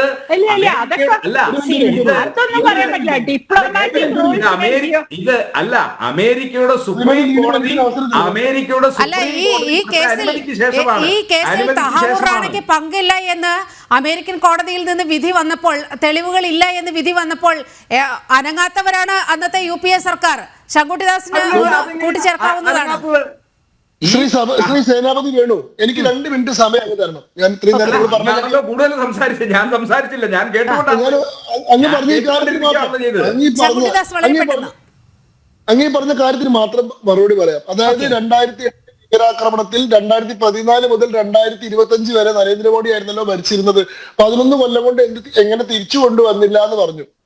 അങ്ങ് ഈ കേസിന്റെ ബേസിക് ഫാക്ട്സിനെ പോലും മിസ്റെപ്രസെന്റ് ചെയ്യാണ്. ഇത് കേൾക്കുന്ന ആളുകളുടെ അറിവിലേക്ക് വേണ്ടിയിട്ടാണ്. ചർച്ച കാണുന്ന ആളുകൾക്ക് തെറ്റിദ്ധാരണ ഉണ്ടാവരുതല്ലോ. എങ്ങനെയാണ് തഹാവൂർ റാണ ഇന്ത്യയിലേക്ക് വന്നത്? 2008-ലെ മുംബൈ ഭീകരാക്രമണത്തിൽ ഇയാൾക്ക് പങ്കുണ്ട് എന്നതിന്റെ അടിസ്ഥാനത്തിൽ മാത്രമല്ല ഇയാൾ അമേരിക്കയിൽ അറസ്റ്റ് ചെയ്യപ്പെടുന്നത്. ഇയാൾ ഗ്ലോബൽ ടെറർ നെറ്റ്വർക്കിന്റെ ഭാഗമാണ്. ലോകത്തുള്ള നിരവധിയായിട്ടുള്ള ഭീകര സ്ഫോടനങ്ങളുമായി ബന്ധമുണ്ട് ഇയാൾക്ക് എന്നുള്ളതിന്റെ പേരിലാണ് 2009-ൽ അമേരിക്കയിൽ വെച്ച് ഇയാൾ അറസ്റ്റ് ചെയ്യപ്പെടുന്നത്. ഇന്ത്യയുടെ ഏജൻസികൾ അന്ന് ഇയാളെ മടക്കി കൊണ്ടുവരുന്നതിന് കാര്യക്ഷമമായിട്ടുള്ള ഇടപെടൽ നടത്തിയിട്ടില്ല. അന്ന് ഇന്ത്യ ഭരിച്ചിരുന്ന UPA സർക്കാരിന് തഹാവൂർ റാണ ഇന്ത്യയിൽ കൊണ്ടുവന്ന് വിചാരണ ചെയ്യുന്ന ആത്മാർത്ഥമായിട്ടുള്ള ആഗ്രഹം ഉണ്ടായിരുന്നില്ല. എന്താ സംഭവിച്ചത്? ഞാൻ മുഴുവൻ പറയട്ടെ, നിങ്ങൾ നിങ്ങളുടെ അവസരത്തിൽ സംസാരിച്ചോളൂ. 2011-ൽ അമേരിക്കയുടെ സുപ്രീം കോടതി തഹാവൂർ റാണയെ മുംബൈ ഭീകരാക്രമണ കേസുമായി ബന്ധപ്പെട്ട എല്ലാ ചാർജിൽ നിന്നും കുറ്റവിമുക്തനാക്കി. ഇതിനെതിരെ 2013 എന്താണ് അമേരിക്കയിലുള്ള കുറ്റകൃത്യങ്ങളുമായി ബന്ധപ്പെട്ട് ഇയാളെ ജീവപര്യന്ത തടവിന് അമേരിക്കയിലെ കോടതി ശിക്ഷിക്കുകയും ചെയ്തു. അതോടുകൂടി ഇന്ത്യയുടെ കേസ് എന്നേക്കുമായി ലോസ്റ്റായി. കാരണം ഇന്ത്യയിലെ കുറ്റകൃത്യങ്ങളുടെ പേരിൽ അയാൾ കുറ്റവിമുക്തനാവപ്പെടുകയും ചെയ്തു. അമേരിക്കയിലെ കുറ്റകൃത്യങ്ങളുടെ പേരിൽ ഇയാളെ ജീവപര്യന്ത തടവിന് ശിക്ഷിക്കുകയും ചെയ്തു. അങ്ങനെ ഒരാളെ പിന്നീട് നമുക്ക് ചോദിക്കാൻ സാധിക്കില്ല. എക്സ്ട്രഡിഷൻ ട്രീറ്റി പ്രകാരം പോലും ചോദിക്കാൻ സാധിക്കില്ല. അങ്ങനെ കോൺഗ്രസ് വളരെ ഭദ്രമായിട്ട് ഇരിക്കുകയായിരുന്നു. 2014 നരേന്ദ്രമോദിയുടെ സർക്കാർ അധികാരത്തിൽ വന്നു. 2019 എന്ത് സംഭവിച്ചു വെച്ചാൽ കോവിഡ് വന്നപ്പോൾ അന്ന് അമേരിക്കൻ ജയിലിലായിരുന്ന ഈ തഹാവൂർ റാണയെ കോവിഡ് കോൺട്രാക്ട് ചെയ്തു. അതായത് കോവിഡ് അസുഖം വന്നു. ഈ കോവിഡിന്റെ പശ്ചാത്തലത്തിൽ ഭയങ്കര ദുർബലിനും ആവശ്യമായിട്ട് ഇയാളെ ദയാപൂർവ്വം ഇയാളുടെ ശിക്ഷ എക്സംപ്റ്റ് ചെയ്തിട്ട് ഇയാളെ പുറത്തിറക്കി. 2020 ഇയാളെ പുറത്തു വിട്ടു. അപ്പൊ അമേരിക്കയിലുള്ള കേസ് ഇയാളുടെ തീർന്നു. അങ്ങനെ ഇരിക്കുമ്പോൾ ആ അവസരം മുതലെടുത്തിട്ട് ഇന്ത്യയിലെ ഗവൺമെന്റ് അമേരിക്കൻ സുപ്രീം കോടതിയിൽ പോയിട്ട് പുതിയ ഹർജി സമർപ്പിച്ചു. 2013 കോടതി വിധിക്കെതിരെ ഇയാൾ കുറ്റവാളിയാണെന്നും ഇയാളെ ഇന്ത്യക്ക് വിചാരണ ചെയ്യാൻ അർഹതയുണ്ടെന്നും പറഞ്ഞിട്ട് ഇന്ത്യയുടെ പുതിയ ഗവൺമെന്റിന്റെ പിടുക്ക് കാരണം ആ കേസ് നമ്മൾ നന്നായി നടത്തി ജയിച്ചു. അമേരിക്കയിലെ സുപ്രീം കോടതി തഹാവൂർ റാണയെ എക്സ്ട്രഡിക്ട് ചെയ്യാൻ അനുമതി തന്നു. ആ അനുമതി 2025 ഫെബ്രുവരിയിൽ പുതുതായിട്ട് അധികാരത്തിലേറിയിട്ടുള്ള ട്രംപ് അംഗീകരിച്ചു. അങ്ങനെ പുതിയ പ്രസിഡന്റിന്റെ അംഗീകാരത്തോട് കൂടിയിട്ടാണ് തഹാവൂർ റാണ ഇന്ത്യയിലേക്ക് വന്നത്. നിങ്ങളുടെ ഗവൺമെന്റ് ഭരിക്കുമ്പോ 2 കേസും തോറ്റിട്ട് ഇയാളെ ഒരിക്കലും കൊണ്ടുവരാൻ പറ്റില്ലെന്നുള്ള സാഹചര്യം നിന്നപ്പോ നരേന്ദ്രമോദി സർക്കാർ വന്നപ്പോ ഈ കോവിഡിനെ പോലും ഒരു അവസരമാക്കിയിട്ട് പുതിയ ഹർജി കൊടുത്ത് പുതിയ പ്രസിഡന്റിനെ കൊണ്ട് അപ്രൂവ് ചെയ്തിട്ടാണ് ഇയാളെ തിരിച്ചു കൊണ്ടുവന്നത്. ഇയാളെ കൊണ്ടുവന്നപ്പോൾ നിങ്ങൾക്ക് നല്ല വിഷമമുണ്ട്. അതുകൊണ്ട് ഇയാളെ നെഗേറ്റ് ചെയ്യാൻ ശ്രമിക്കുന്നത്, വളരെ നിസ്സാരപ്പെടുത്താൻ ശ്രമിക്കുന്നത് എനിക്ക് മനസ്സിലാവും. നിങ്ങൾ പറഞ്ഞു BJPയുടെ സർക്കാർ ഭരിക്കുമ്പോഴാണ് പാർലമെന്റ് അറ്റാക്ക് ഉണ്ടായത്. പാർലമെന്റ് അറ്റാക്കിൽ എന്നൊരു രാഷ്ട്രീയ വിഷയമായിട്ട് ആയുധമായിട്ട് ഉപയോഗിക്കരുത്. കോൺഗ്രസിന്റെ സർക്കാർ ഭരിക്കുമ്പോഴാണ് 2 പ്രധാനമന്ത്രിമാർ സ്വന്തം അംഗരക്ഷകരെ കൊണ്ട് ഭരിച്ചിട്ടുള്ളത്. ഇന്ദിരാഗാന്ധി സ്വന്തം അംഗരക്ഷകരുടെ വെടികൊണ്ട് ഭരിച്ചിട്ടുണ്ട്. രാജീവ് ഗാന്ധി ശ്രീപെരുമ്പത്തൂരിൽ വെച്ച് ബോംബ് സ്ഫോടനത്തിൽ ഭരിച്ചിട്ടുണ്ട്. ഇത് അന്നത്തെ കോൺഗ്രസ് സർക്കാരിന്റെ സുരക്ഷാ വീഴ്ചയാണെന്ന് പറഞ്ഞിട്ട് ആരും കോൺഗ്രസിനെ അറ്റാക്ക് ചെയ്യാറില്ല. ഇതൊക്കെ രാജ്യത്തിന്റെ സ്ഥാപനങ്ങൾക്കും വ്യക്തികൾക്കും നേരെ നടന്നിട്ടുള്ള ആക്രമണമാണ്, ഭീകരാക്രമണങ്ങളാണ്. അതിൽ ഭീകരാക്രമണത്തിന് അപലപിക്കുകയും രാഷ്ട്രത്തെ ചേർത്ത് പിടിക്കുകയാണ് വേണ്ടത്. 2002 പാർലമെന്റ് ആക്രമണത്തിൽ രാഷ്ട്രത്തിനൊപ്പം നിന്നത് ഭീകരതയെ ആക്രമിക്കണം. അങ്ങനെ രാഷ്ട്രത്തെ ചേർത്ത് പിടിക്കുന്നതിനൊപ്പം വിഴുപ്പലക്കലാണ് ഇവിടെ അഡ്വക്കേറ്റ് സേനാപതി വേണു കോൺഗ്രസിന്റെ പ്രതിനിധി നടത്തിയത്.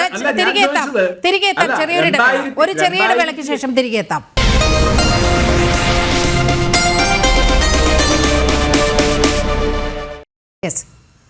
സാമൂഹ്യ നിരീക്ഷകൻ ഡോക്ടർ മോഹൻ വർഗീസിലേക്ക് കൂടി പോകുകയാണ്. ഡോക്ടർ മോഹൻ വർഗീസ്, ഈ തഹാവൂർ റാണയുടെ വിഷയത്തിൽ വലിയൊരു ഇരട്ടത്താപ്പാണ് നമ്മൾ ഈ രാജ്യത്ത് കണ്ടുകൊണ്ടിരിക്കുന്നത്. അത് ശരിയായ നിലപാടാണോ? തഹാവൂർ റാണയുടെ വിഷയത്തിൽ തീർച്ചയായും ഭാരതത്തിൻ്റെ ഒരു നയതന്ത്രപരമായ വിജയം, ഭാരതം ചെലുത്തിയ നയതന്ത്രപരവും രാഷ്ട്രീയവുമായ സമ്മർദ്ദം, അതിൻ്റെ വിജയം. അപ്പോൾ ആ ഒരു വിഷയത്തെ തഹാവൂർ റാണയിൽ ഇന്ത്യയിൽ എത്തിച്ചു, അതിലെന്തിരിക്കുന്നു, ഒരു എക്സ്ട്രഡിഷൻ നടന്നു, അതിലെന്താണ് കാര്യമെന്ന് പറയുന്നതിനേക്കാൾ കുറച്ചുകൂടി ഈ ആഴതലങ്ങളിലേക്ക് പോകേണ്ടതുണ്ട്. ഒരു ഗ്ലോബൽ നെറ്റ്വർക്കിൻ്റെ, ശ്രീ ശങ്കുത്തിദാസ് പറഞ്ഞതാണ് അതിൻ്റെ ഒരു രീതി, ഒരു ഗ്ലോബൽ നെറ്റ്വർക്കിൻ്റെ ഭാഗമാണ് തഹാവൂർ റാണ. ആ നെറ്റ്വർക്കിൻ്റെ ഒരു കണ്ണി നമ്മുടെ കൈവശത്തിലേക്ക് വരികയാണ്, ഇന്ത്യയുടെ നിയമവ്യവസ്ഥിതിയുടെ മുമ്പിലേക്ക് വരികയാണ്. അപ്പോൾ അവിടെ ഈ നെറ്റ്വർക്കിൽ ഈ കടന്നു കയറാൻ കഴിഞ്ഞെങ്കിൽ മാത്രമേ ഇതിൻ്റെ ലാർജർ പ്ലോട്ട് അൺഎർത്ത് ചെയ്യാനാവൂ. ബോംബെ സ്ഫോടനം എന്ന് പറയുന്നത് ഒരു കേവലം യാദൃച്ഛികമായ സംഭവമല്ല. ഭാരതത്തെ ആകമാനമായി ഡിസ്റ്റെബിലൈസ് ചെയ്യാൻ, അസ്ഥിരപ്പെടുത്താനുള്ള ഭാരതത്തിന് വെളിയിൽ നിന്ന് കടന്നു വരുന്ന ശക്തികളുടെ ശ്രമമാണ്. അതിൻ്റെ കണ്ണികൾ സ്ലീപ്പർ സെല്ലുകളുടെ രൂപത്തിലും ഫണ്ടിങ് ഏജൻസികളുടെ രൂപത്തിലും വലിയ ഒരു നെറ്റ്വർക്കാണ്. ആ നെറ്റ്വർക്കിൻ്റെ ഒരു ടിപ്പ് ഓഫ് ദ ഐസ്ബർഗ് മാത്രമാണ് തഹാവൂർ റാണ. ഇപ്പം നമ്മളിപ്പോൾ ഡിബേറ്റ് ചെയ്ത ഈ ഒരു ഡിബേറ്റിൽ പ്രധാനമായി ഉന്നയിക്കപ്പെട്ട വിഷയം ബംഗ്ലാദേശിൽ നിന്നും കടന്നു വരാൻ സാധ്യതയുള്ള ഒരു നുഴഞ്ഞുകയറ്റം, അത് ബംഗാളിൻ്റെ ഡെമോഗ്രഫിയിൽ വരുത്തുന്ന മാറ്റങ്ങൾ, ബംഗാളിൽ ഒരു പ്രത്യേക കമ്മ്യൂണിറ്റിക്ക് ഭൂരിപക്ഷമുള്ള ജില്ലകളിൽ ഒരു റയറ്റിന് സമാനമായ, ഒരു ആഭ്യന്തര കലഹത്തിന് സമാനമായ സാഹചര്യങ്ങൾ സൃഷ്ടിക്കപ്പെടുന്നു. ഇതെല്ലാം ചേർത്ത് വായിക്കുമ്പോഴാണ് നീലിമ ഇതിൻ്റെ ആ ഒരു ലാർജർ ചിത്രം നമുക്ക് മനസ്സിലാകുന്നത്. അങ്ങനെ വായിക്കുമ്പോൾ നാഷണൽ ഇൻവെസ്റ്റിഗേറ്റീവ് ഏജൻസി ബോംബെ ആക്രമണം മാത്രമല്ല പരിശോധിക്കുന്നത്, മറിച്ച് തഹാവൂർ റാണ ഇന്ത്യയിൽ എവിടെയെല്ലാം പോയിട്ടുണ്ടോ അദ്ദേഹത്തിൻ്റെ അസോസിയേറ്റ്സ് ആരൊക്കെയാണ്, അത് കൊച്ചിയിൽ ഉൾപ്പെടെയുള്ള റാണയുടെ അസോസിയേറ്റ്സ്, ഡേവിഡ് കോൾമാൻ ഹെഡ്ലിയുടെ അസോസിയേറ്റ്സ്, അവരിലേക്ക് അന്വേഷണം നീങ്ങുകയും അവരുടെ ഫണ്ടിങ് ആഭ്യന്തരമായും വൈദേശികമായും വന്ന വഴികൾ ഇതെല്ലാം തന്നെ കണ്ണികളായി കിടക്കുകയാണ്. അത് ബംഗാളിലേക്ക് നീളുന്നുണ്ട്, അത് കാശ്മീരിലേക്ക് നീളുന്നുണ്ട്, അത് ദുബായിലേക്ക് നീളുന്നുണ്ട്, ബോംബെയിലേക്ക് നീളുന്നുണ്ട്, കേരളത്തിലേക്ക് നീളുന്നുണ്ട്. ഇതിനെ സമഗ്രമായി പരിശോധിക്കുക എന്നതുകൊണ്ടാണ് ഒരുപക്ഷെ തഹാവൂർ റാണയുടെ ഈ എക്സ്ട്രഡിഷൻ വിഷയം, അദ്ദേഹത്തെ 18 ദിവസമാണ് NIA കസ്റ്റഡിയിൽ വെക്കുക. ഇപ്പോൾ 2 ദിവസം കഴിഞ്ഞു. ഇനി ബാക്കിയുള്ള 16 ദിവസത്തിനുള്ളിൽ ഇതിന് സമഗ്രമായ ചുരുളഴിയുകയും അതനുസരിച്ച് നിയമവ്യവസ്ഥയ്ക്കുള്ളിൽ അദ്ദേഹത്തെ കൊണ്ടുവരികയും ചെയ്യുക മാത്രമല്ല, ഇനി ഏറെ തിമിംഗലങ്ങൾ കൊടുക്കാനുണ്ട്. ഇതൊരു ടിപ്പ് ഓഫ് ദ ഐസ്ബർഗ് മാത്രമാണ്. അതുകൊണ്ടാണ് ദേശീയ സുരക്ഷയെക്കുറിച്ച് ഒരു രീതിയിലും ഒരു compromise, zero tolerance to terror and zero tolerance against all incursions, ഇത് ഗവൺമെൻറ്റിൻ്റെ പോളിസി ആയിരിക്കുന്നിടത്തോളം കാലം യഥാർത്ഥത്തിൽ ചെറിയ ഒരു റൈറ്റ് സിറ്റുവേഷൻ പോലും യഥാർത്ഥത്തിൽ വലിയ ഒരു റൈറ്റിലേക്കും ഒരു സംസ്ഥാനത്തെ ആകെ അസ്ഥിരപ്പെടുന്ന രീതിയിലേക്കും വരും. ഇവിടുത്തെ വിഷയമെന്ന് പറയുന്നത് മമതാ ബാനർജി ഉൾപ്പെടെയുള്ള ഇന്ത്യ മുന്നണിയിലെ ചില കക്ഷികൾ, അത് തൃണമൂൽ കോൺഗ്രസിൻ്റെ കാര്യം അവിടെ വലിയ പ്രസക്തമല്ല. കോൺഗ്രസ് ഒരു വിഷയം ദേശീയ തലത്തിൽ അഭിപ്രായം പറയുന്നു. ബംഗാളിലെ വിഷയത്തിൽ ഈ വോട്ട് ബാങ്ക് പോളിറ്റിക്സിൻ്റെ സമ്മർദ്ദത്താൽ യഥാർത്ഥ ദേശീയ സുരക്ഷാ വിഷയങ്ങൾ തമസ്കരിക്കപ്പെടുന്നുണ്ടോ? അങ്ങനെ തമസ്കരിക്കപ്പെട്ടാൽ ഇതിനെ വെറും ഒരു വോട്ട് ബാങ്ക് പോളിറ്റിക്സ് കൊണ്ട് സംഭവിക്കുന്നത് രാജ്യത്തിന് സ്ഥിരീകരണമാണ്. അത് അനാരോഗ്യപരമായ ഒരു കാര്യമാണ് എന്നതാണ് ഇതിൻ്റെ ഒരു കൺക്ലൂഷൻ. ശ്രീ ശങ്കുട്ടിദാസ്, അങ്ങേക്ക് പറഞ്ഞ് അവസാനിപ്പിക്കാം. അല്ല, അദ്ദേഹത്തിന് ശ്രീ സേനാപതി വേണുവിന് അവസരം കിട്ടിയില്ലെന്ന് അദ്ദേഹം പറയുന്നുണ്ടായിരുന്നു. അദ്ദേഹം പറയട്ടെ, ഞാൻ കഴിഞ്ഞ വഴിയിൽ സംസാരിച്ചല്ലോ. പെട്ടെന്ന് 2 മിനിറ്റേ നമ്മുടെ മുന്നിലുള്ളൂ, അതുകൊണ്ടാണ്. ഞാൻ പറഞ്ഞത് ഈ 2008 നടന്ന ആക്രമണത്തിന് ശേഷം പിന്നീട് അങ്ങോട്ട് NIA രൂപീകരണവും ഈ കേസിലെ പ്രതികളെ കണ്ടെത്താൻ വേണ്ടിയുള്ള ശ്രമങ്ങളെല്ലാം വളരെ വളരെ ആഴത്തിൽ അന്ന് മുതൽ തന്നെ ഇവരുടെയൊക്കെ പങ്കും, ഇവർ മാത്രമല്ലല്ലോ, പാകിസ്ഥാൻ കേന്ദ്രീകരിച്ചുകൊണ്ട് ഇന്റർ സർവീസ് ഇന്റലിജൻസ് എന്ന് പറയുന്ന അവരുടെ ISIയും അത് ആർമിയുമായി കേന്ദ്രീകരിച്ചിട്ടുണ്ട്. ഇയാള് പഴയ ആർമിയിലെ ഡോക്ടറാണ്. ആ ബന്ധവും അതുപോലെ തന്നെ ISI ബന്ധവും ഇതെല്ലാം ചികഞ്ഞെടുത്ത് വന്നതാണല്ലോ. അപ്പം എന്തുകൊണ്ട് അന്ന് ഇയാളെ കൊണ്ടുവരാൻ പറ്റിയില്ല എന്ന് ചോദിച്ചാൽ, അമേരിക്കയിലെ ഗ്ലോബൽ ഈ ടെററിസ്റ്റ് ആക്ടിവിറ്റിക്കെതിരെ എതിരെ കേസ്, അത് അമേരിക്കൻ കോടതിയിൽ വിചാരണ ചെയ്യപ്പെടേണ്ട കേസായതുകൊണ്ടാണ് ആ നമ്മൾ വിശദമായി സംസാരിച്ചു പോയതാണ്. ശ്രീ സേനാപതി വേണു, ഒരു ചോദ്യം ചോദിക്കട്ടെ. ഇതിപ്പോ ഈ തഹാവൂർ റാണയെ കേരളത്തിലെ കണക്ഷൻ എടുത്ത് വരുന്ന ആൾക്കാരുടെ ലിസ്റ്റ് കാണുമ്പോ ഇതുപോലെ ജയ് വിളിക്കാം. തഹാവൂർ റാണയെ പോലുള്ള ആഗോള ഭീകരന്മാർക്ക് ആരെങ്കിലും സഹായം കൊടുത്തിട്ടുണ്ടെങ്കിൽ, ആരെങ്കിലും അറിഞ്ഞോ അറിയാതെ ചെയ്ത് കൊടുത്തിട്ടുണ്ടെങ്കിൽ അവരൊക്കെ ഇന്ത്യയിലെ ജയിലിലല്ല, ഗോണ്ടനാമ ജയിലിലേക്ക് പോകാൻ അർഹരായ ആളുകളാണ്. തഹാവൂർ റാണയെ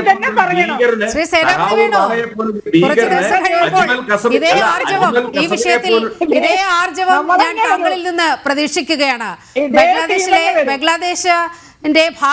ബംഗ്ലാദേശ് അതിർത്തി പങ്കിടുന്ന പ്രദേശങ്ങളിൽ നടക്കുന്ന വലിയ ഭീകര പ്രവർത്തനങ്ങൾ, അവിടെ നടക്കുന്ന കലാപം, മുർഷിദാബാദ് ബംഗ്ലാദേശിന്റെ തുടർച്ചയാണോ എന്ന വിഷയമാണ് നമ്മൾ സംസാരിച്ചത്. പക്ഷേ ഏറ്റവും ഒടുവിൽ അത് എത്തി നിൽക്കുന്നത് തഹാവൂർ റാണ എന്ന കൊടും ഭീകരനിലേക്കാണ്. ആ ഭീകരനെ ഇനി ഇവിടുത്തെ ഇടത് വലത് മുന്നണികൾ വോട്ട് ബാങ്കിന് വേണ്ടി ഇനി അയാളെയും ഇങ്ങനെ ഇനി വെള്ളപൂശാൻ നടക്കുമോ എന്നാണ് നമ്മൾ ഉറ്റുനോക്കുന്നത്. ഈ ജനഡിബേറ്റ് ഇവിടെ പൂർണ്ണമാകുകയാണ്. ഈ ചർച്ചയിൽ പങ്കെടുത്ത എല്ലാ അതിഥികൾക്കും പ്രേക്ഷകർക്കും വളരെയധികം നന്ദി.